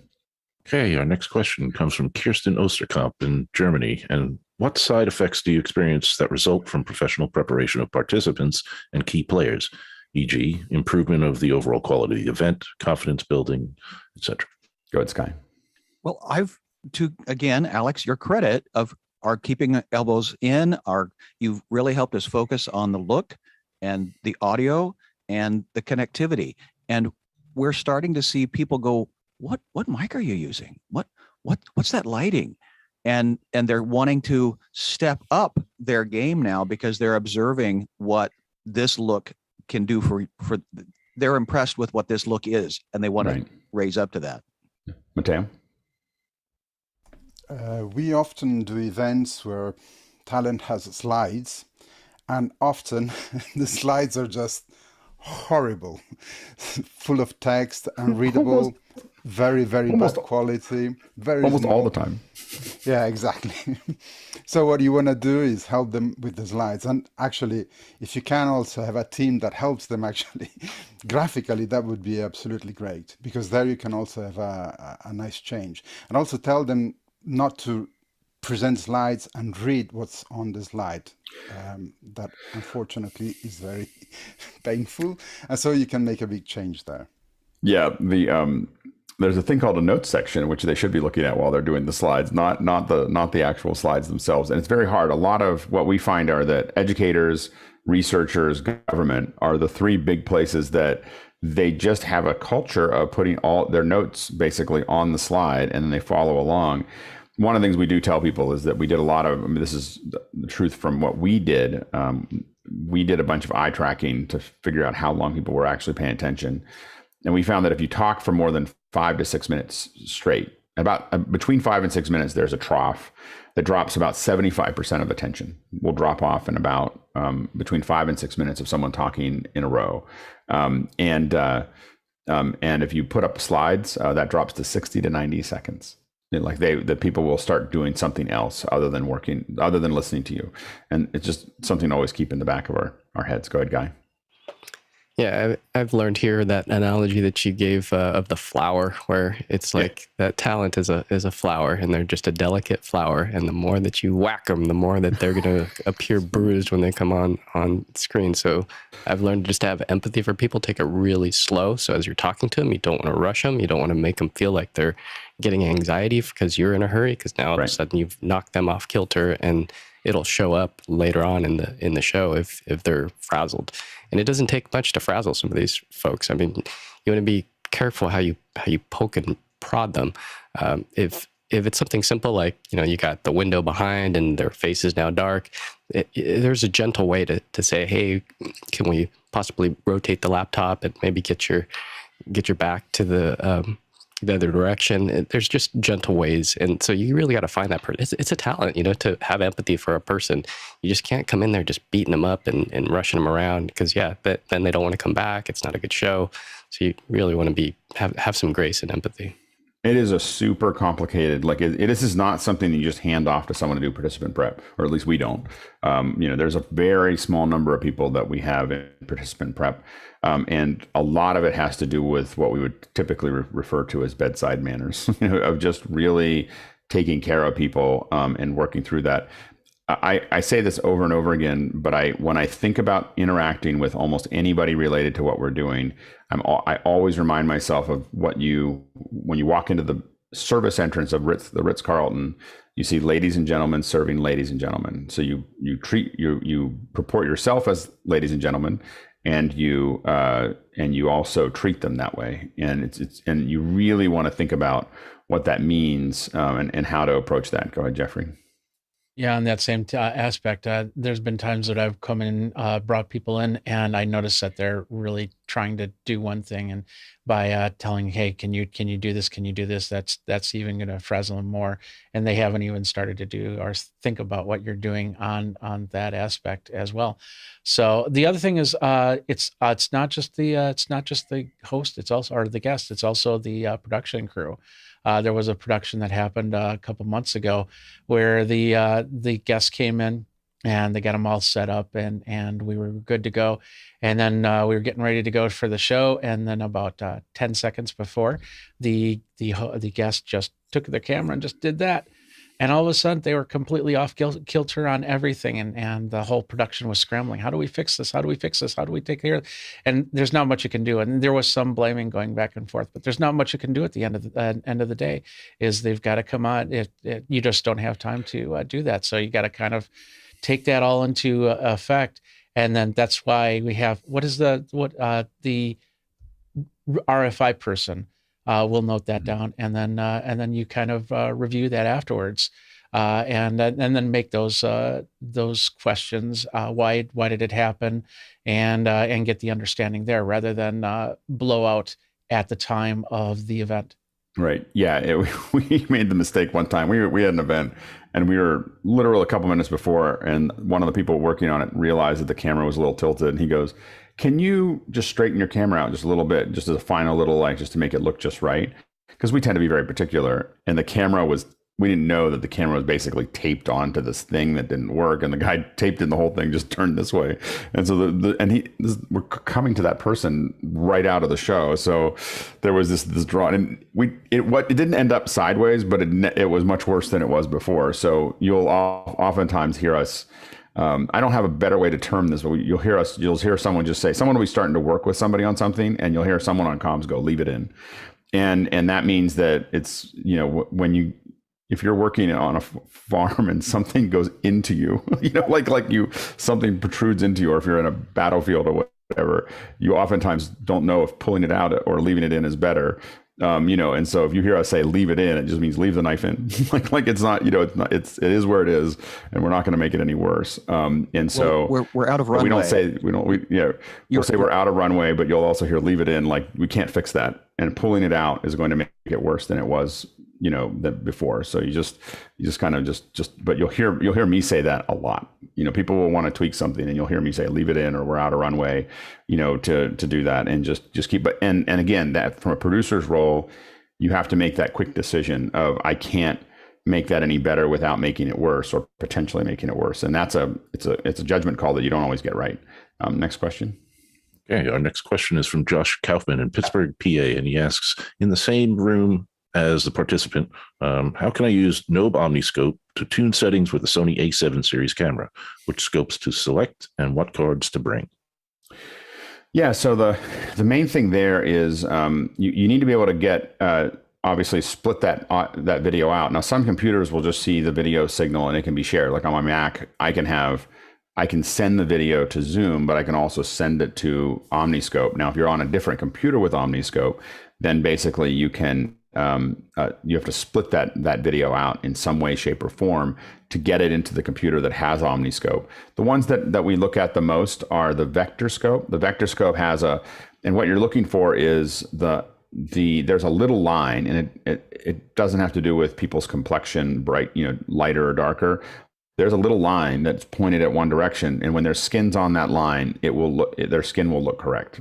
So you can, now you just may decide you want it to be warmer or cooler, but you want to try to make that adjustment to that, and you can control that on the Sony's a little harder to control, so you have to kind of figure that out. But you want to try to get that skin tone onto the line as at least a starting point, like know how to get there, and then you can make adjustments from there.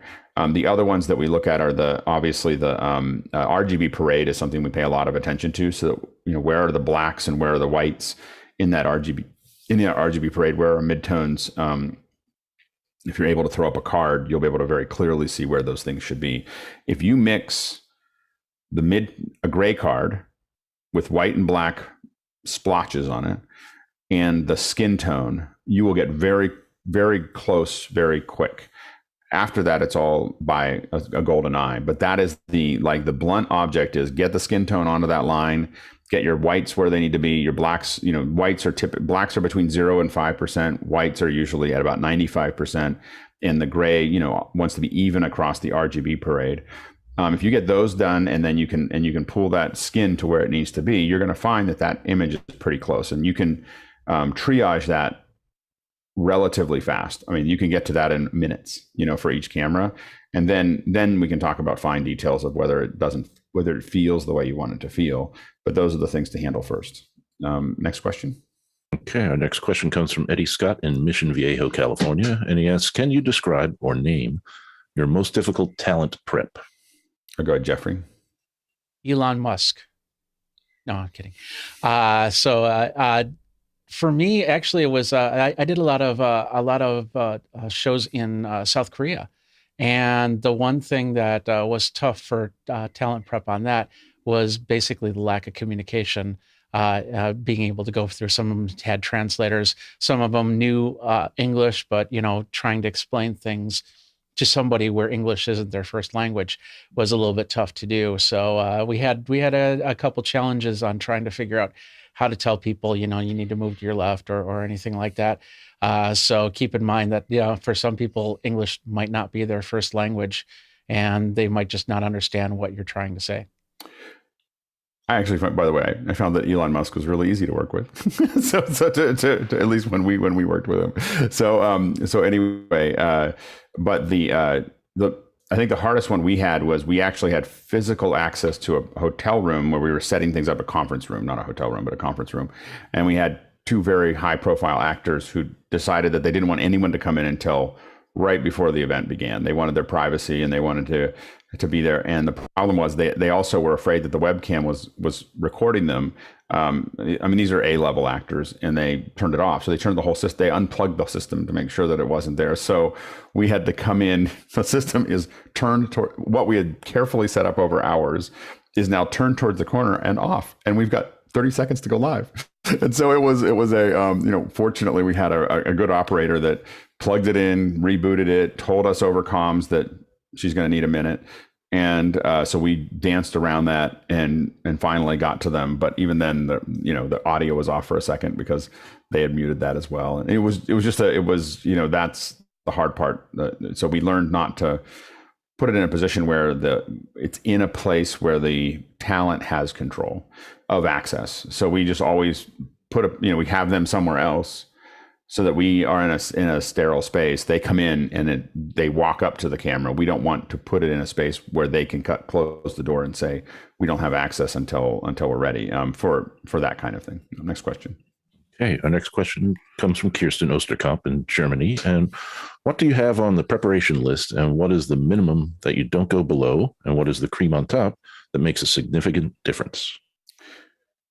There is no minimum because they're talent. There's sometimes we end up with them on their phone, handheld, where they're at. So I guess what I would say is that if they're it used to be with Hangouts, anything below 2 megs a second would destabilize the entire event.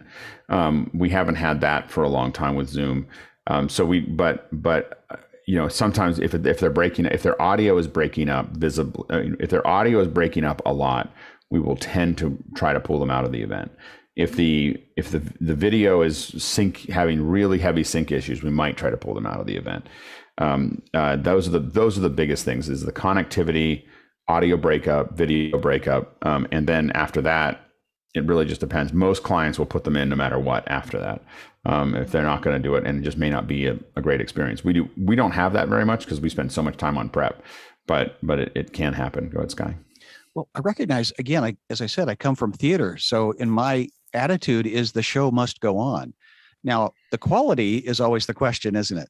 And consequently, we've had shows that a house of worship just didn't happen. And what we were able to do was say, we're sorry, we're still figuring this thing out. This was a couple of years ago, and it will be recorded and uploaded later for you to be a part of that experience.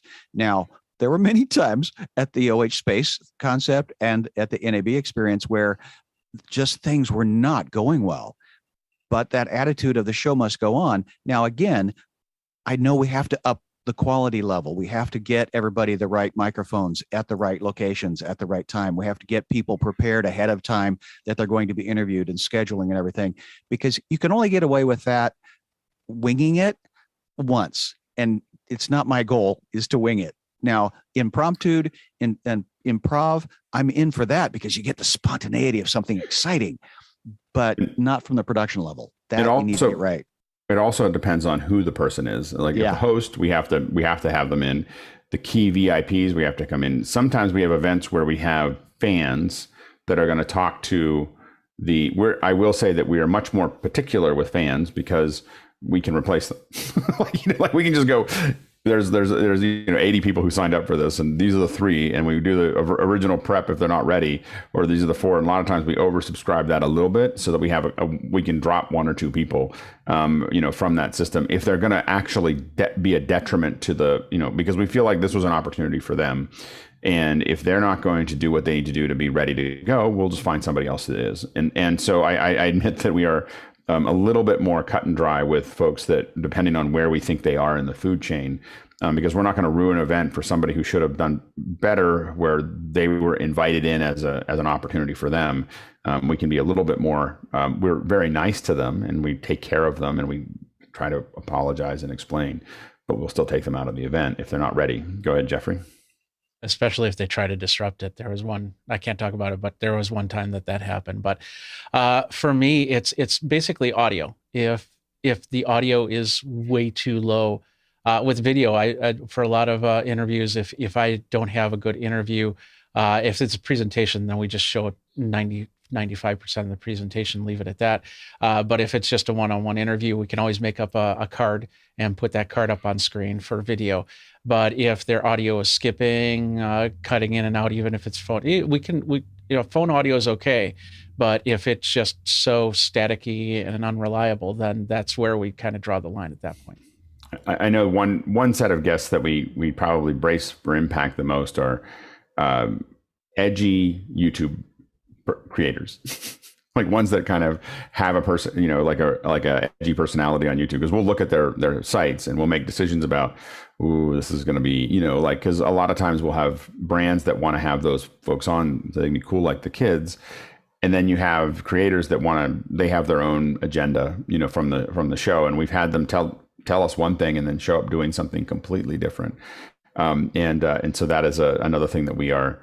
Now, sometimes it's for the better. I mean, some of them are really funny. We did one with Interstellar, and I can't think of the. He's very popular, and I'll apologize. It's a German creator, and he showed up in like all tinfoil, and it was really funny. Like he did a really good job. We did not expect that. We were like, he was amazing. But when he first showed up, we were like, oh, we are in so much trouble. And then so sometimes you do have to kind of dance with the process. Next question. Okay, our next question comes from Ronnie Hofsey in Tromsø, Norway. We have clients that is forced to use MS Teams. We pin and crop external HDMI on multiple Mac Minis into the ATEM, put graphics on, and send it out to viewers. But how to prep them? Is it actually any different than Zoom? Screen sharing is also a mess. We've only done a couple things with Teams, and in general, our preparation is almost identical, except for the fact that the screen sharing on anything other than Zoom, we try to avoid. We try to have them send us the graphics and call them out, because the interface of doing the screen share is less obvious and it's more prone to them grabbing the whole screen. So BlueJeans, WebEx, Teams, Hangouts, or not Hangouts, but Meet, they tend to grab, the client tends to grab the wrong thing more often. And we're always concerned about that, because sometimes we've had them show things that not horrible things, but like emails, kind of thing. Like just the headers of emails, that is a problem. And so, and things that kind of just be a detriment. So if they're not in Zoom, we usually ask them can you send us your files or your slides, and we'll show them locally. And even with Zoom, we try to do a lot of that as well. So we try not to have people screen capture unless we have to. We'd rather coordinate going through their slides for them or showing images for them, where they either, they call them out. There's some rehearsal, and it'll look a lot nicer typically. Next question. Okay. Next question comes from Josh Kaufman in Pittsburgh. What are vocabulary and concepts that us professionals take for granted, but will baffle talent without translation? Go ahead, Sky. Luffs. I'm still getting used to that word. I'm just not an audio guy, but I'm learning. And that meter that we use has, okay, what is my goal and what am I supposed to be looking at? Okay, that number with the minus 24, I still getting my head around the minus being a positive thing. But I realize to this question, we use, any industry has a lexicon, and words that you just commonly have, it's a shortcut. It's shorthand for communication with your partners and your team. So I think we should explore this in a big way. Yeah, I mean, I think that LUFS is a big one. Understanding talking about any kind of phasing issues, any kind of exposure issues, any kind of color issues. A lot of times we just tell people, you look a little warm. We're not going to say, we need to get you to 3200 or 5600 or daylight or any of those things. We just look a little warm. We'd like to cool it off a little bit, or we try to use as many just common terms as possible as we kind of work through it. But anything that sounds technical that isn't a word that you would use with your parents to talk about something is probably not a word that you want to use when you're talking to folks that are non-technical. Next question. Okay, our next question comes from Chris Widener in Lafayette, Indiana. Contributor kits for send-out have greatly evolved, but are there specific things like a link for kit.co that you have used to send kit lists to participants for them to buy themselves? Go ahead, Jeffrey. So kit.co is basically a website that allows you, and everybody can do this, they can set up their own kits. For me, it's just, it goes back to my Amazon affiliate. So if somebody buys something, then I make money off of it. So if you really want to make money off of your clients, then use something like kit.co. For me, if I need to interview somebody, I'll send them my kit, because ultimately at the end of the day, I'm the one that's actually adjusting the video and improving the video so they look good and feel good. And I want to be confident that they have everything on that on my list that goes from there. But anything that's last minute, if they don't need it, or if they need it and it's like the 2-day shipping, then we'll try to work with them. But we don't do that too much. Yeah. The most common thing is people want to keep our kit that we send them. We send them a kit, and in some cases we just budget to send them kits and let them keep them. So we just, we'll send you out a kit, and it depends on it. Like there's certain people you can't do that with. You don't want to send it to politicians. You always want to give them a return. If they don't return it, it's fine, but you have to ask for it back. So I think that we often will send them stuff, and what we get is, hey, that was a great kit. I've never looked that good. What do I need there? And then we talk to them about what they're doing. And a lot of times we've built great relationships with hosts because they saw what we were able to do and they'd never seen themselves look that good on a show. And then we help them customize a kit that's just right for what they want to do. And then what's great for us is that we suggest those hosts all the time to our clients. So we're like, they'll be really good if we use this person, because we know that they're all rigged up. We already have seen them in a show and they're great. And so we have this kind of short list of hosts that range all the way from broadcasters, and all the way through social media and then more technical. So we probably have, 10 or 20 different folks that we will look at and go, that person would be really good. So when a client's having trouble finding a host, we try to suggest ones that we know will work, just because we're now filling a gap. Next question. Okay, Ronnie Hofsøy in Tromsø, Norway is back with, what tool is your favorite to facilitate digital voting for digital board meetings so that members can cast a vote on case by case, and how to prep them for digital voting instead of raising the hand in the boardroom? Go ahead, Guy. Well, Makana has a pretty cool polling feature. If I had access, I would fire one up right now. But the one that I see out used a lot is this one, Slido, and they call it live polling, and you can jump on there and watch some of the tutorials on how easy it is. We also have used things like Google has some polling, and SurveyMonkey is another one that you can take a look at. But yeah, Slido would be the easiest because it's real time. And actually, there's one more that we used. It's no longer. We used one with the Clearcaster that's VidPresso. That's no longer Facebook bottom. So, but that's the one that we used to use. David. Yeah, second vote for Slido. They'll give you the ability to publish a QR code. People can just shoot their phone at it, and now they have their little voting machine in the palm of their hand, and they can still participate in the meeting. So, yeah, and for larger events, we've tended, even though I have Makana and we might be using it for larger events where it has to be an official vote, we will still tend to push them towards Zoom to do that, because the Zoom one is, using the Zoom polls, we have a record behind it. It's a bigger name. So for me, it's a liability issue. It's just that it's Zoom certifies that it's this person and this is the person that was in there and everything else. And so I tend to I'm very careful. Now, if it's just polls, we use Makana's polls because they're really good. But if it's something that is going to be a thing of record, I usually, from a liability perspective, take a step backwards. The other thing we do with board meetings is we still have them use their hand. like on here, like, you raise your hand in the board meeting, and then we take a screen capture of it, because it's not that many people. It's 10 people.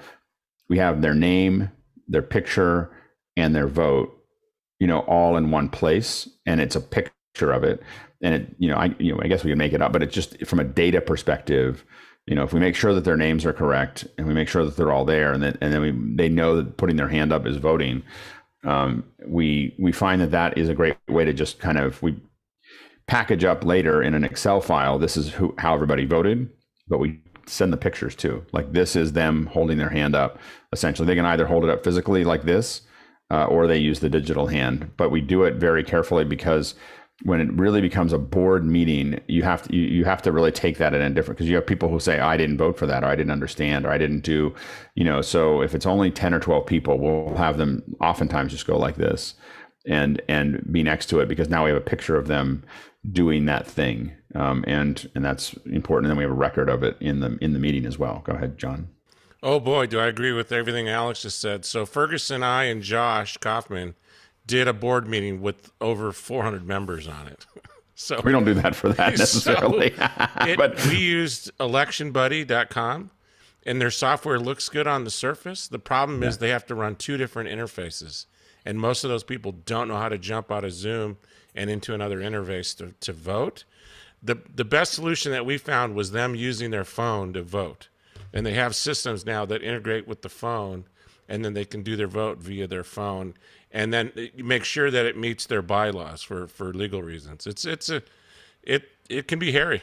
Yeah, and that is exactly why we were doing we were working with a union that needed to do actual voting for for their bylaws and planks and so on and so forth. And it's a wide range of skill sets there, and we didn't want to have them try to figure out how to do those things. And so we kept them all in Zoom, and managed it all, and it worked really well. I will say that I find that the Q&A stuff in Zoom is limited. The polling's a little painful, but we got the votes. Once people understood how to do it, they were in the interface, they were able to do it, and it worked. And I think that these are some opportunities for Zoom apps as well, but even then you'd have to install something. So using the vanilla app and figuring out a way to grab those tools, and then we have a report later of this is what they did, so it's really, I just want to be careful when you talk about things that are going to change the way an organization works, or an actual, or a government structure. You have to be super careful about the liability related to that. Go ahead, Matteo. Yes, I agree with you, and we've tried several different solutions external to Zoom. There are some which are really funny to use that you can just scan with your QR code and your phone. But if you need to have something formal, for example, we work with a Swiss party, and when they have their assemblies, they need to vote. So what we do, we have a 3-step room so that we can actually verify formally who is in the voting room. And if there are people who need to assist to the assembly but do not vote, we can just exclude them. And during the vote, we will use Zoom polls, and then we can record everything that happens. And that is recognized and is simple to use. So it's the best solution at present. I agree with you. Yeah, absolutely. Last question for the hour. Oh no, we got more. Next question. Okay, our next question comes from Jacob Goodnight in Indianapolis, and he's asking, what equipment do you include in the kits you send out to remote presenters? Do you include instructions for them to build it, or do you set it up for them? Go ahead, Jeffrey. Everything that they need to do it. So basically, and of course, these are our instructions on how to set it up, because there's going to be some, when they're down in Texas and I'm up in Wisconsin, there's no way that I can go down and do that. But I make it as easy as possible for them, which is why I went with this type of kit, because I could have the shoe on the bottom. All they had to do is pull it out of the Pelican case, pop it on, put the light on, of course, and then put the microphone on themselves, and then go from there. Everything was included in that Pelican case. That included a 100-foot Ethernet cable. That included a 50-foot power cable. That included converters, because you never know what they're going to end up plugging into, and a lot more. So, and then of course, layering is just as important. So On top of all of the gear and the Pelican case is this document, which I send a PDF to them too. So they have a digital version, and they have this version. And then on top of that is the return label that they will use to send the kit back. The return label is very important, by the way. It gets a lot of your kits back if you want them back. For us, we have a couple different layers of kits. Our big kit has it actually has a Benro tripod with a ICANN teleprompter, a Blackmagic 6K, that and two Nanlite 68Bs with a little brain that has a Mac Mini, an ATEM Mini, and a USB, a mix pre, and it actually has a headset, a Countryman headset that goes into that. So that's the larger one. That comes with a video and a PDF on how to build it. It takes about 40 minutes for someone to build it on their own. Sometimes we send it with somebody. During COVID, they had to build it themselves. Nowadays, we would send someone to build it for them, so that they just come in and build it if they're okay with that. The medium-sized kit has a Mac Mini still has a Countryman with the reason the Countryman and the Mix Pre is because they just work really well with a noise assist, so that we can get rid of a lot of the noise in the background. Those we either use the Nanlites or the 68B or the 6Cs, which I'm using right now, or the 68Bs to send those out with a monitor and a Brio, so that we switch down to the Brio. And then the smaller kits are usually the Nanlites with usually a Pulson headset going into the Audio Technica is the best interface, or a Sabrent, but the Audio Technica has a little more gain to it. It's a little bit more expensive, $23 instead of, I don't know, 15 or something. And then we also oftentimes send them a headset, but we also send them a Yeti because it's kind of like it's something they can just plug in, and if they're okay with it being in the mic. And then the Brio. So those are the different levels of sets that we tend to send out, and we send it out to about 80% of our participants. Next question. Oh, did we? David, can't hear you. Sorry about that. Sorry. Yep. Chris Widener is back from Lafayette, Indiana. I almost made it through the whole thing. What would be the best way to do a hybrid and in-person voting? The big thing is you want to get them all on the same platform. This is where I think something like Slido or Mukana or something else can be more effective, because you can get everybody on a cell phone that can actually, everybody has to, that's a much more complicated thing. But I would, at that point, shift gears to get people onto a neutral platform that's cell phone based, to be able to make that actually work. So that QR code that was talked about earlier with Slido could work really well as well. Next question. Josh Kaufman from Pittsburgh, PA. What in-meeting confidence aids are good to have for participants? Super source views, timers, or content queues? And how have you implemented them inside of Zoom meeting or return feeds? We try to give them as little as possible. Seeing each other is really important. So if they only see the program, it can be a little off. It can be a little disconnecting. So we want them to be able to see. And we use a multi-view, the Blackmagic multi-view. We try not to send back the edit multi-view because it's got other things going on. So being able to have something that they can actually see that shows the other people that are in there, I think is useful. Sometimes we show notes. The problem really is that everything is about being present. How do we keep people present in the conversation? If we start giving someone who's not used to it, people like me want lots of information because we're trying to figure a bunch of stuff out and chat and so on and so forth. But an average person that doesn't do this all the time, we want to give them only the information they need and only when they need it.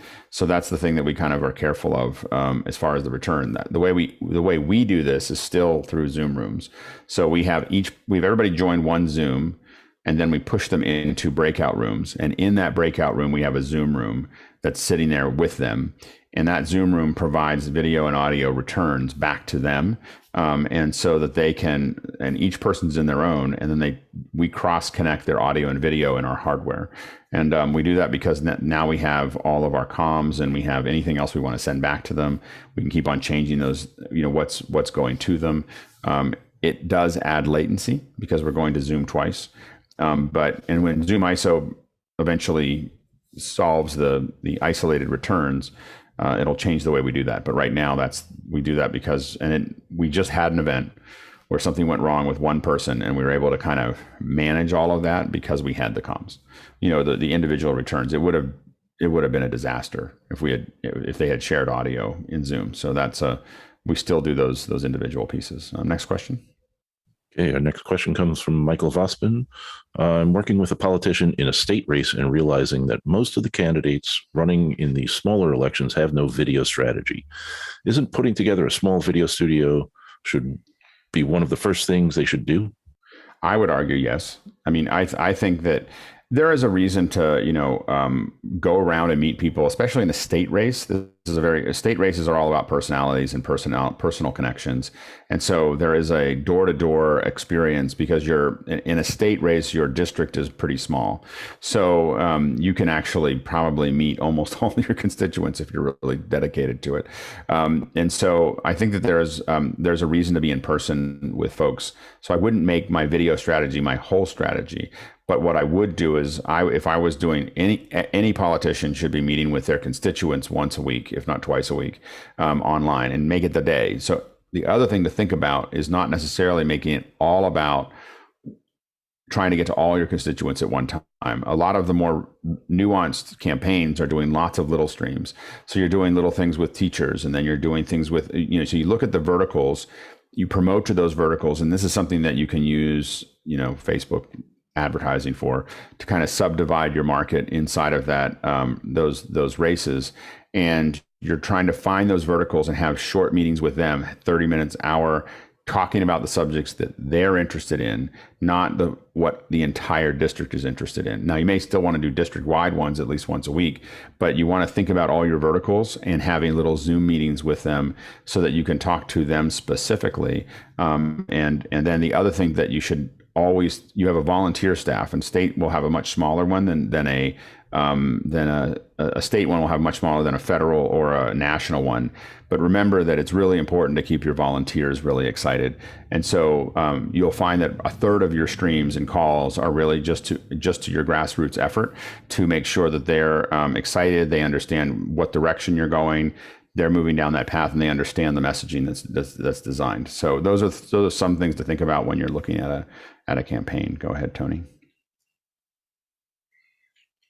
Actually, you had covered what I was going to say, so I put my hand down. Next question. Okay, and I think this is the last one from Chris Widener in Lafayette, and he's asking, when being forced to do hybrid, does that change your Zoom participant prep? I'll go ahead, Jeffrey. Well, a little bit, because I'm not the one that's going to be doing the participant prep. I'm going to be there's going to be most likely a person on site that's going to be doing that participant prep. So there's going to be a little bit more of a chain in my situation right there. And then of course they can do a little bit more hand holding and get them on even a little bit earlier than before, so they can really get them dialed in. You go ahead, Sky. I think the challenge is, in a recent class I was in, there were participants coming in from a screen. And again, it's that, how do you keep people from being, sequestered to the kids table, the kiddie table? And it's still a new territory for us. I think we need to, engage them even more. Yeah. So the big change that we have when we do hybrids, when we have in-room, and this is participants. So I'm going to speak not so much to the people who are watching, but the people who are speaking. So we're assuming that we're going to have a remote person come in and speak there. There are two big things. The thing that you have to worry about the most is audio. So the number one thing that you deal with is audio, and the return audio and echo cancellation. So number one is, if we're going to bring a remote participant in, the number one thing you're worried about is the room audio, them hearing themselves through the speakers. You have open speakers and you have mics in the room. You have to make sure that cancellation is going to be managed correctly. So, and there's delays going on in the audio. So what happens is, the way echo cancellation works is it takes the waveform of one, not the waveform, but we'll just call it the waveform, takes the audio of one and matches it to the audio. That's the audio coming out of the speakers is matched to the audio going into the mic. And it says, oh, get rid of that. I shouldn't do that. But if you delay any of those a little bit, they no longer match. And what that means is they're going to send the full volume of the person speaking into the room back into their ear. And at about 400 milliseconds behind, 400 to 500 milliseconds behind, it will make them crazy. And you'll see them, if they're a good person, they'll sit there and they'll have this kind of glaze over it. They'll either pull their ear out or they'll pull it really far out, like going, "Hey, you just screwed me up," or they'll have this glaze on their eyes because they're concentrating so hard. They'll sound like a robot because they're just trying to pound through it, or they'll close their eyes and try to just talk because they're trying to just listen to what they're saying. Those are all bad things to have happen. The way to handle that is we if we have enough time, we're going to put a Dugan auto mix in between the speakers and the mics that will press the speakers down when the mics go live and press the mics down when the speakers go live.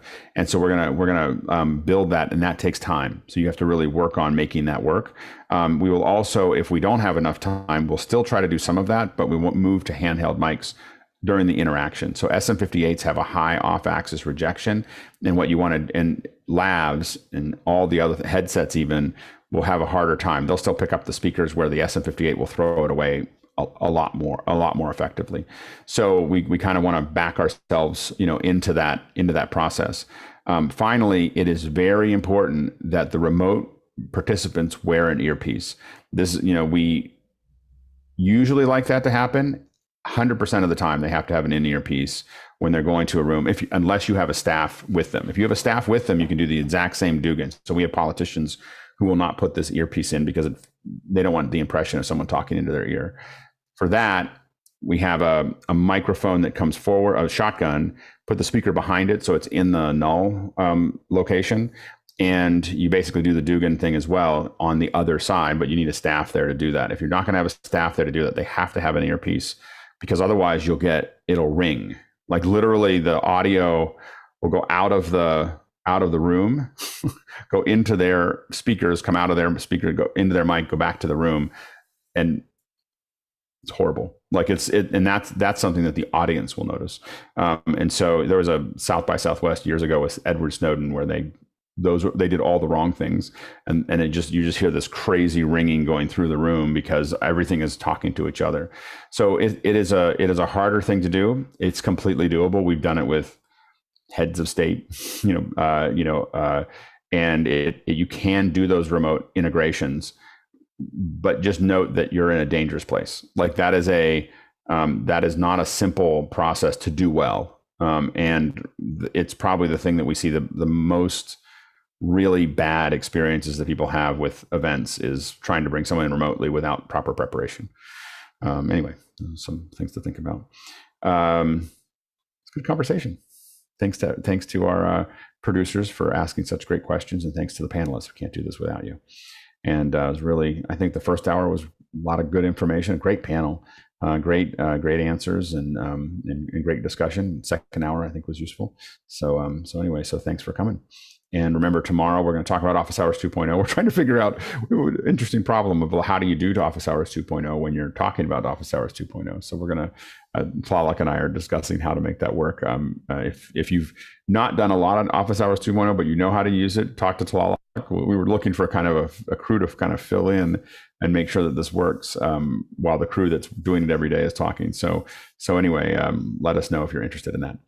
All right. And now we're going to jump into After Hours. Oh, so much faster. Let the whisper. Look at how fast they did that. So professional. They're so awesome. Practice.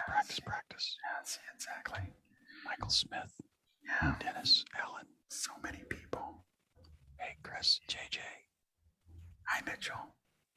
Look at that. There's Tony in there.